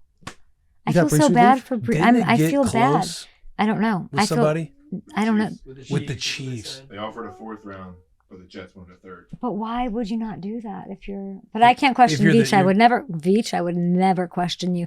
But I also feel like You his talking like about why would two. the Chiefs do that? Yeah. I'm with you. Could you thank This God. is the one I don't get. What? Thank God the Chiefs didn't get him. It did Bro, do that? you can't think the Chiefs aren't going to win that division after watching the Broncos this past weekend. Yeah, I can. Why? Because the I'm Thursday with night you. game was horrible. An abysmal Thursday night worst, game. one of the worst football games I've ever watched. But this ever. is where all the noise just gets in on it, and then who do they got But this their weekend? defense is so freaking good. Broncos. Who do they have? Chiefs. And then they beat the No. Chiefs this weekend. Or next week. Or yeah. Broncos Chiefs. Yeah, Broncos Oh, Chiefs. that's this week. Here we are. We're going to find out. This is Chiefs where are going to mop them. this is where it's across the board Chiefs. So we And all this just think is where Chiefs the are going Broncos right win. back. This is where Will Compton is the one solo one on ESPN that says Broncos. Yes, sir. Well, you know that. I mean, Sean has his number a little bit. Patrick's. Yeah, defensively. Have somebody look that Denver's up. He's done a good job, just win-loss, I think, against Patrick. Yeah, Vance Joseph, that D coordinator. No, I think Sean has beat him. Has beat Patrick. I don't know how. I'm annoyed did you guys see what like Achan did against the Bills? Yeah, tore So him like up. He's on my if fantasy team. if I'm like a Chiefs fan, I'm like, and that I didn't hear that rumor. I'm like, you couldn't. Like, what would Brees have done? So like, let's talk about wild card weekend. Let's talk Chiefs about the would've got AFC Brees Championship Hall. game. So like, I think that there's this idea that they don't run. I've just not been impressed with their run game. I just haven't. The Chiefs. I want to like feel good about it. Has there They ever don't been a really year like. where you're impressed by them in the run game, though? I mean, under Andy, I guess like I look back. I guess not like Clyde Edwards or like I don't know. I just feel like in those games though that are gonna matter, I don't know. I'd like them to have a little. I think Brees Hall would matter. I think when you have to go up against Derrick Henry, and that run game and James Cook and what they're doing, but also like defensively, those are teams that can get got on the ground. Mm-hmm. I would have liked to see them get Brees. Also, like don't leave Brees up there. You move Sauce and Quinnen, and poor Brees is like. And all of his boys. Yeah. You know who One, he two in a didn't- row, though. He didn't get adopted, like you know by, who does by the the NFL. You know who does a third rounder? You know who goes up and is like, all right, you want a third? I'll give you a third. Howie Roseman. I love him. You think he does? I think if he was the Chiefs operating the GM? Chiefs, like they're making, okay, you want a third? All right. Howie We're going Roseman after it. he might be the GOAT, man. the way he just moves around in the GM world, dude. I don't think there's another GM doing it like that. Dude, Do you think the Eagles go back? Jeremy I don't Clump think they, I don't thinks think they so. make it to the Super Jeremy? Bowl. The Eagles go back? Yeah, I believe so. I think the Eagles are the best team in the NFL, and they'll show it tonight, which, well, when we listen on Tuesday, the Eagles will be double-digit point winners against the Packers on Monday Night Football. Was the camera I mean, on I could Clump for definitely that? see that. Oh, we don't have it. Oh. I wish we would have had a camera for Clump there, Voice so that of way we'd have Jeremy. had something. But yes, I think the Eagles, they're set up. They go out and get Jalen Phillips for a third-rounder because Howie's the best. Awesome move. And, you know, they And play you the let comp anybody else pick have game. him. So if they lose Jalen Phillips on a contract year, they'll get a third-round pick back anyway. So Howie's just basically playing with house money always. He's the greatest. He might be the GOAT when all said and He done. might be. Friend of the show. Friend of the show. Friend of my show too. Up and Nice. Adams. Nice. What else do we have? I do think we have some. What else? What else? I There's some forget to NFL go. questions for Are you you. sure? Okay. Which NFL fan base treats you like family? Oh, the Packers probably more than anybody. I'm like very in tune with them. I don't really know why. I'm from Chicago. It's a whole mess, but they credit me with bringing them Xavier McKinney, their local strip club, the Oval Office. Always have a welcome invitation there. They send me their merch, which I love. Oval Office, salute to you. Never been there, so calm down. Yeah. Which fan base has the most beef with you? I think because I said the Packers, probably the Bears. The Bears. That's one you can kind of handle, though. Yeah. It's a hard. I don't know that I'll ever. How do you fix that? You know, I don't know how to remedy that. I've been critical of them, and then I can't credit them because then it's stay over there. Be a Bengals fan, be a whatever. Yeah, Chicago's like a very unhinged, understandably so, fan base, given like they know greatness. They want to get back there. Great sports town. I believe in this team, though. I do. I think that I was going to say they're making it hard on you now. What are they, 6-3? Yeah. Unlikely wins, too. Like wild wins that they used to lose. So I'm rooting for them. But Chicago Bears fans are I think half the AFC West is mad at me. Kind of like you're saying you walk into takes. Chargers, I supported the Chargers all throughout my Good Morning Football world, like loved them, but I said that in clutch moments I'd rather have Bo, which I actually think, then I said that in the offseason, and like Herbert fans freaked out. Yeah, Herbert Understandably fans, that's so. I love the Chargers, but I'd say like the when Raiders fans think I'm a witch because I like got they think that I had something to do with Devontae Adams leaving. Because he'd come on up in Adams and talk about it. But so they want to burn me at the stake. They think I have the power, which I appreciate, but no. But that's a hard one. Those are hard ones to win back. But I really do love every team. And I really try to see the best in every team. I can't think of a team that I don't love. Like I love all of them. But yeah, they don't. I'd say those three I'm getting. Do you love cold. the Browns? Gosh, what a good question. No. I don't love the Browns. And I don't love the Browns. And I can't believe Miles is there at the end. How about the Jets? Do you love the Jets? I do. Long suffering, been there, done that. Love them. I like the Jets, yeah. What about the Titans? I want them to like be great. I know. Yeah. Yeah. I don't know what that poor looks G and like. Jack, man. Like it's sort of wild when I think I had Derrick Henry on the show the other day and I was like, do I ask him a Titans question? And I'm like, I don't even freaking remember that. Like I'm trying to him in that, or like D-Hop, or like that's like, or AJ. Like it's just sort of. I know. Just but I do mess like so many things up. I like Amy. I love the city, LA, Midwest, Nashville. That's what it feels like. Y'all have Midwest, everything LA. Are you guys getting an Erewhon? Yeah. Sounds like. Are you Buddy, really? they had a smoothie there. Are you really? Oh, boom. This is like, it feels very LA these days. Who's this town. Bieber's wife? What's her name? Haley Bieber. Haley Bieber? Mm-hmm. Buddy, she's got a smoothie at Erewhon named after her. That is, have you all had it? No, none of us have ever heard of that. It's like $27, but that thing is a game changer. Is it yummy? Oh my God. Yeah. When I got my knee done again with Elatrosh, Oh. one a day, maybe two. I was sitting there. Do you have a full knee replacement? No. This I'm about boy's to still, say, I can this talk to you one's about still this. God given. But Okay. I will need a knee replacement eventually. Okay. What did they do to it? ACL, and then had to refix the ACL from the original surgery. I'm sorry. Elatrosh to talk. That sounds awful. I'm doing this now. I might need that guy's number. I got to get my mom her knee fixed. Oh, dude, So I need Elatrosh is really? the man. Oh, he's in LA. And he would do like did your surgery? Yeah. Oh, He's the best too. I'm gonna Like need- very stoic. I will very buy calm. you a Haley Bieber smoothie. Alcatraz. Give you $30 Alcatraz. Alcatraz. We can make something Alcatraz shake is in with San his knee. Francisco. Sure. I know that. Do you? I'm not, yes. I'm not dumb. I don't think you are. Thanks. Appreciate that. Okay, what else? Mid-season MVP. Oh Say my the right gosh. answer. Like who I think? Jonathan. You have to say Jonathan. Yes, that is the answer. He's not going to get it. They're going to but like if it's between Drake May and Jonathan, you should give it to Jonathan. Like he I has agree. 2 top 20 single game performances. He's 3 more touchdowns yesterday. And then like we're talking about like Daniel Jones. Why is Daniel Jones getting hit so much, but he's running free? What's What's happening? so weird. Tell me, is I don't get it. Up until like 3 weeks ago, the offensive line only gave up like 6 sacks. They were second. So tell least me, in the NFL. what do I need to know about that? I got to rewatch the film. I'm a Daniel Jones girl. I need to watch that game because it was on 8 a.m. and kids from 8 to 12, and then in football at 12. The early Sunday games, international, foreign soil. I'll have to go rewatch I've already the drew the line entire in the game. sand. He was Done having the with time of his life. But the and Steelers running game, free. the Steelers game, it was the tackles. The tackles were getting worked Yeah. by Highsmith and TJ. I don't know, but it's him. He's the most valuable player, but also like Drake. It's him or Drake, but I'm gonna give it to him this week. Am I wrong? What were you? What's the No, I obvious think answer? Jonathan No, I think those. He's yeah, I not think gonna you're wrong get with it, those. right? He should. I mean, he's on pace to do more than LT did when he won in The 2006. touchdown record. Yeah. That is one of the sexiest records in the NFL. At 20, what was it, Mitch? What ended up being 32? 28. The Wait, hard what? part is it's been just such a quarterback award.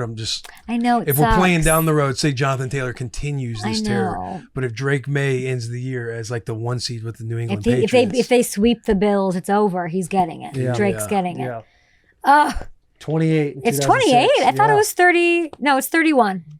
He holds the record. I'm talking about that one. Most total touchdowns in a single season. 31 is crazy. Yeah.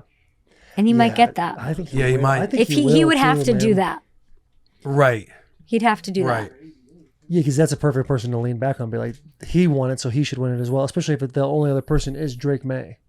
Because like Josh is not. Stafford's- Josh has had a couple of. Oh my gosh, Stafford's been Oh my balling, gosh, man. sorry. Yeah, We he should not. has. I mean, he's having the best stretch of. Can I tell you the coolest thing about Stafford? How many touchdowns does he have? 13 in the last he's 3 crushing games. it. Okay, but guess how many picks he has? 2. Yes. You guys, he only has 2 picks. That is MVP worthy. Because when you think of Stafford, he's gonna throw it, he's gonna sling it, he has his whole career. But in his Super Bowl year, how many interceptions did he have? That's 25. He right led the now. league in interceptions his Super Bowl winning year. For him to be doing this right now with like how do you at that season of your life And he cut didn't. down on interceptions in that crazy way? That Yeah. like I don't know how he's doing that. He didn't play all camp either. Like he had that back issue, so he Yeah, didn't do any. and of he did camp. it with Just without showed up Puka. week 1.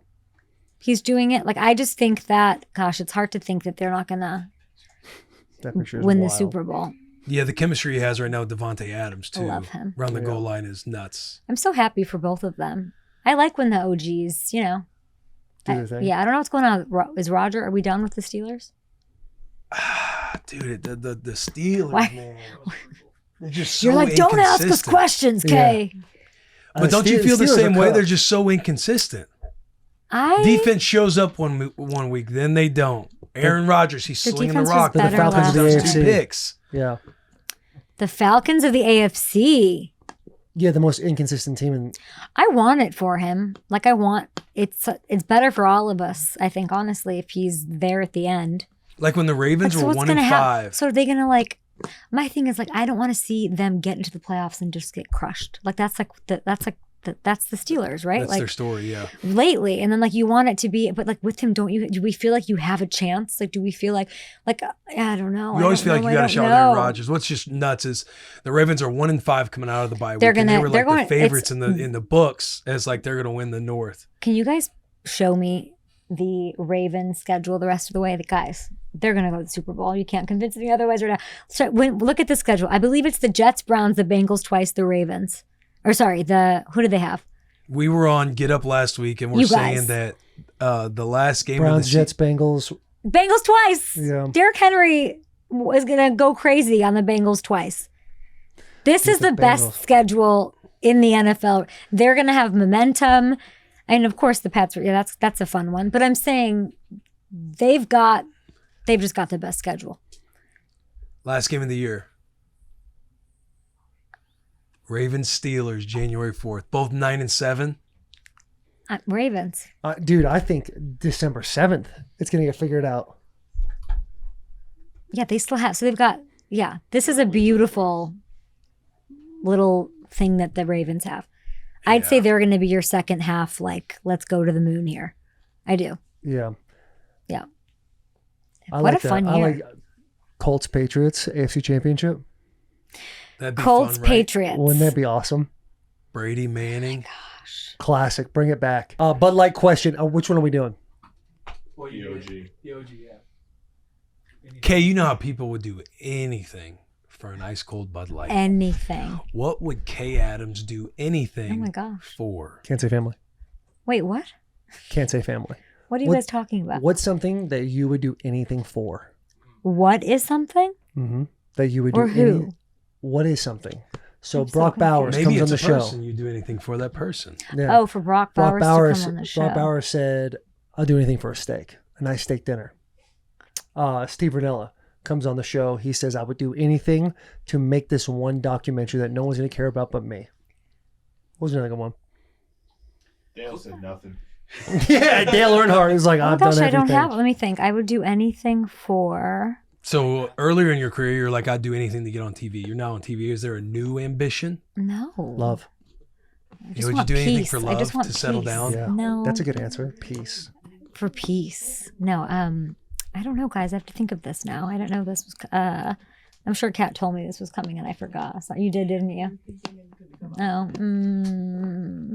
Anything for? I don't know what I'd do anything for. Do anything Finding for roots. a Daniel Jones Super Bowl MVP? I would love a Daniel. No, it's not going to happen. Jonathan Taylor, he's got no chance. I would do anything to have a baby fox as a pet. Oh, that's a good one. That's a really good one. Have you watched YouTube videos on foxes as pets? No, but I had. Oh my gosh! But look at that. I'm Rambunctious gonna. creatures. But I don't. It's like a dog and a cat had a baby. Yeah. And Pull it's a up Fennec fox. fox. I had a dream last night. Fennec fox. A what? I had a dream last night that I found a fox, nursed it to health, and it became. No, that's not cute. You don't think that's cute? I do not think that's cute. That's you don't think that's cute? Buddy, no. You think that's What? cute? Show me a here's baby what I'll say. fox. You do. I think that's pretty you cute. Do like, No, I that's feel like not it does cute. have the Chihuahua vibe. That's Guys, not it's a a fox I see. with Wait, giant ears. Did you guys see the Chihuahua wolf thing? No. Can you guys go on like social, like search on TikTok or something? Search like wolf Chihuahua. Like a mix between those two? No, like there's a little. I don't know the whole story. I haven't done my research, but there is oh my gosh, this makes sense why I had the fox dream. Because I was in this world. No. It's not going to be on like a Google search. You have to like search it on TikTok or something. There is a Chihuahua. There is and a wolf. Chihuahua that somehow like escaped there. Why is this the first thing up? That's hilarious. What is going on here, Sherm? It's trending. So I there can't was believe you got a second go on that. I'm gonna go again too. My second one was all right. It wasn't great. Have you done a first pitch? I have twice. How'd you do? Oh, the wolf and the Chihuahua's Fine. hanging out. Did you see? Yes. Did you see? I see this? kind of the black and white video. Yes, back there. that. Okay, so there's like this all makes sense. Why? Have you seen this?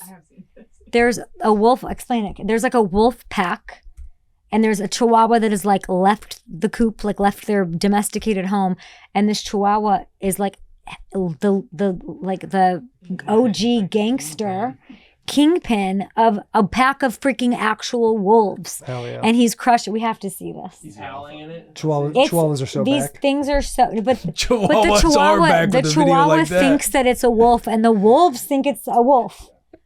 It's actually kind of amazing. But yeah, I would say I want a pet fox. That's my new thing. No, this isn't it. Yeah, it's that stuff on the right. Yeah, click that one. Look at this guy. And Just watching over his pack. I'm not. It's not. There's so many of these videos with That's this, the perfect and it's time, like too. truly. It's kind of amazing. Look at Now him. this makes sense. Why I have this Back up, homie. fox. But like, why aren't fox? Let's stunt in front of this camera right now. Why Hit the aren't pose, foxes? boys. That is so funny. I don't know what's the background story on that cat. Look at Do this we one know? that I just sent you. This one's sick. thought it was AI for a long time. Oh, it might be AI. You could be right. Oh, it No might way it's no. This AI. howling one might be I hope AI. it's real. No, this is, and I then mean, they're they're like, howling with and a then they're chihuahua. yeah. Hey, running the show out there. I don't think this is AI. No, that's real. That's why Chihuahuas That's rip. real. That's real. It's not AI. Hey, that is badass. And so I think I saw this before I went to bed, and I had a dream that I adopted a fox, and then I was like, why aren't foxes pets? Why not? And These they're are questions. so are dogs and what? cats. What do you mean? How is No. it different? There's like a fox farm. I think Yeah, in so like Tennessee. a domesticated fox. Like, why can't that be? Think about how regal and fucking badass. Sorry to swear. God, we have to cut that out. I don't like swearing so much. Sorry. I'm Cut that out, guys. You're on the bus. I'm on the. Yeah, I mean, if I were to read some of these bumper stickers No. out loud, this Don't. would be. You see how the purple stickers are over some of them? Oh gosh. This is a good one. My child is on the honor roll. There's a at lot of Southside like. Elementary. There's a lot of 4-letter words flying around. Yeah. What was I saying? Oh yeah, I want a fox. I would do anything to have a domesticated fox. Okay. I would look so cool walking around with that. What? What about a skunk? We talked about this on Without our Up and the Adams smelling production things, call. with the smelling things out of his bum. No, I don't think that they're attractive. A fox is like beautiful. Skunks are adorable. No, you're wrong. Like I think Pepe Le Pew right away. Okay, first off, he had game if it wasn't for the smell. Interesting. I don't know about that. That's not cute. Okay, we get a full grown one. Can sure. we a full grown one? Look at these guys. No, that's not cute. Are you still not full grown? It's a sure. little that's like- that's like it's- a week older than the one you No, just showed. it's giving rodent. But I Dude. like. But show me like a fox tail. Like there's baby foxes are cute, and then like when You they tell me grow a up, foxtail's better than that skunk tail?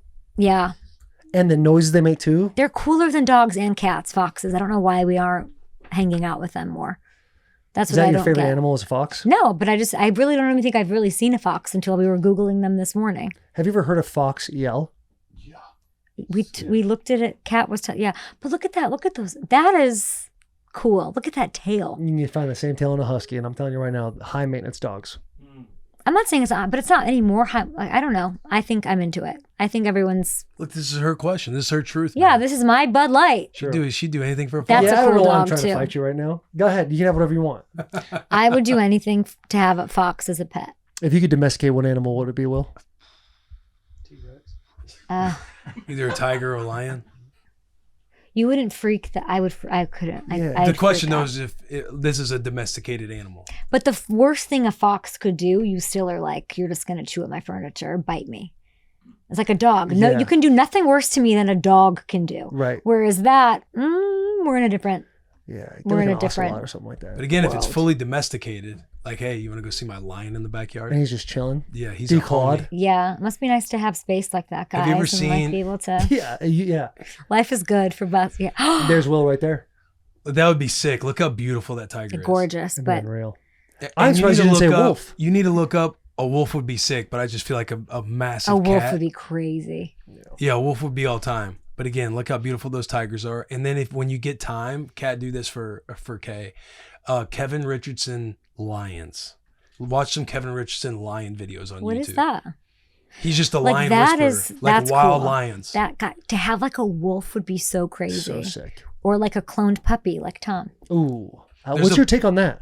That's your boy. That's your Michigan boy. Yeah, listen, Sorry. I don't agree with everything he does. That's I don't one thing understand I'm like, it. I think all of that freaks me. Yeah, that freaks me out. You can't play. You guys ever God. been on a safari or anything? No, that's I a have. bucket list. It's fun. Yeah, I hear that stuff is. It's fun. That I would be cried. I intimidating, cried. too. Oh my gosh! Yeah. See. And Good work, cheers to you. He's like, yeah. I cried on. I went on safari and I cried a lot more than I thought I would. Why'd you cry? I think it's like very, like obvious why we're here, like life, death, circle of life, elephant babies. Like there were so many. Just like, it was a very like simple. Or something, but it really like struck me every time I went out. I was like this is my, I love, Man, that's I adorable can't. right there. If you Love could that. harness would that, do if you it. just harness that size. oh my gosh, if I could just have the job of like washing baby elephants, I would do anything to do that. I'm switching my answer. There you go. There it is. Just to like hang out with baby elephants. They're so unbelievable as animals. Yeah. Yeah. I don't know. We've really covered a lot of topics. We have covered a lot I'm of gonna topics. pee I in feel my like pants. we've gotten to know you Yeah, we very can well. shut it- we can shut it I down. need a potty break too. I'm so we gonna. can I don't know close how this you out. guys do this. I'm literally gonna pee in my pants. Sometimes if we just want to pee, we just go, hey, I'm going to go pee real quick. Are the Oh, bathrooms ready for I Kay? forgot. Are they? Is there a candle check. in there? Yeah. Little cinnamon. You guys are amazing. Thank you for having me. Dude, thank you for coming Guys, on. thank you. And, And this has thank been you, FanDuel, awesome. for bringing us together. Yeah, This has shout out FanDuel. I might steal this pillow because I don't have one. You can have the pillow. Thanks, The guys. pillow's yours. Has it been cleaned? Yeah, of course. Of course. Yeah, 100%. 100%. Thanks, boys. The amount of subjects that we hit on this podcast. You guys are the best. Yeah. Thank you. We ended Thank with you, cleaning guys. baby elephants. And clean bathrooms. Can we get more wholesome than that? Yeah. Big hugs, tiny kisses. Make sure to leave comments and make sure you are subscribed. We love you. See you next week.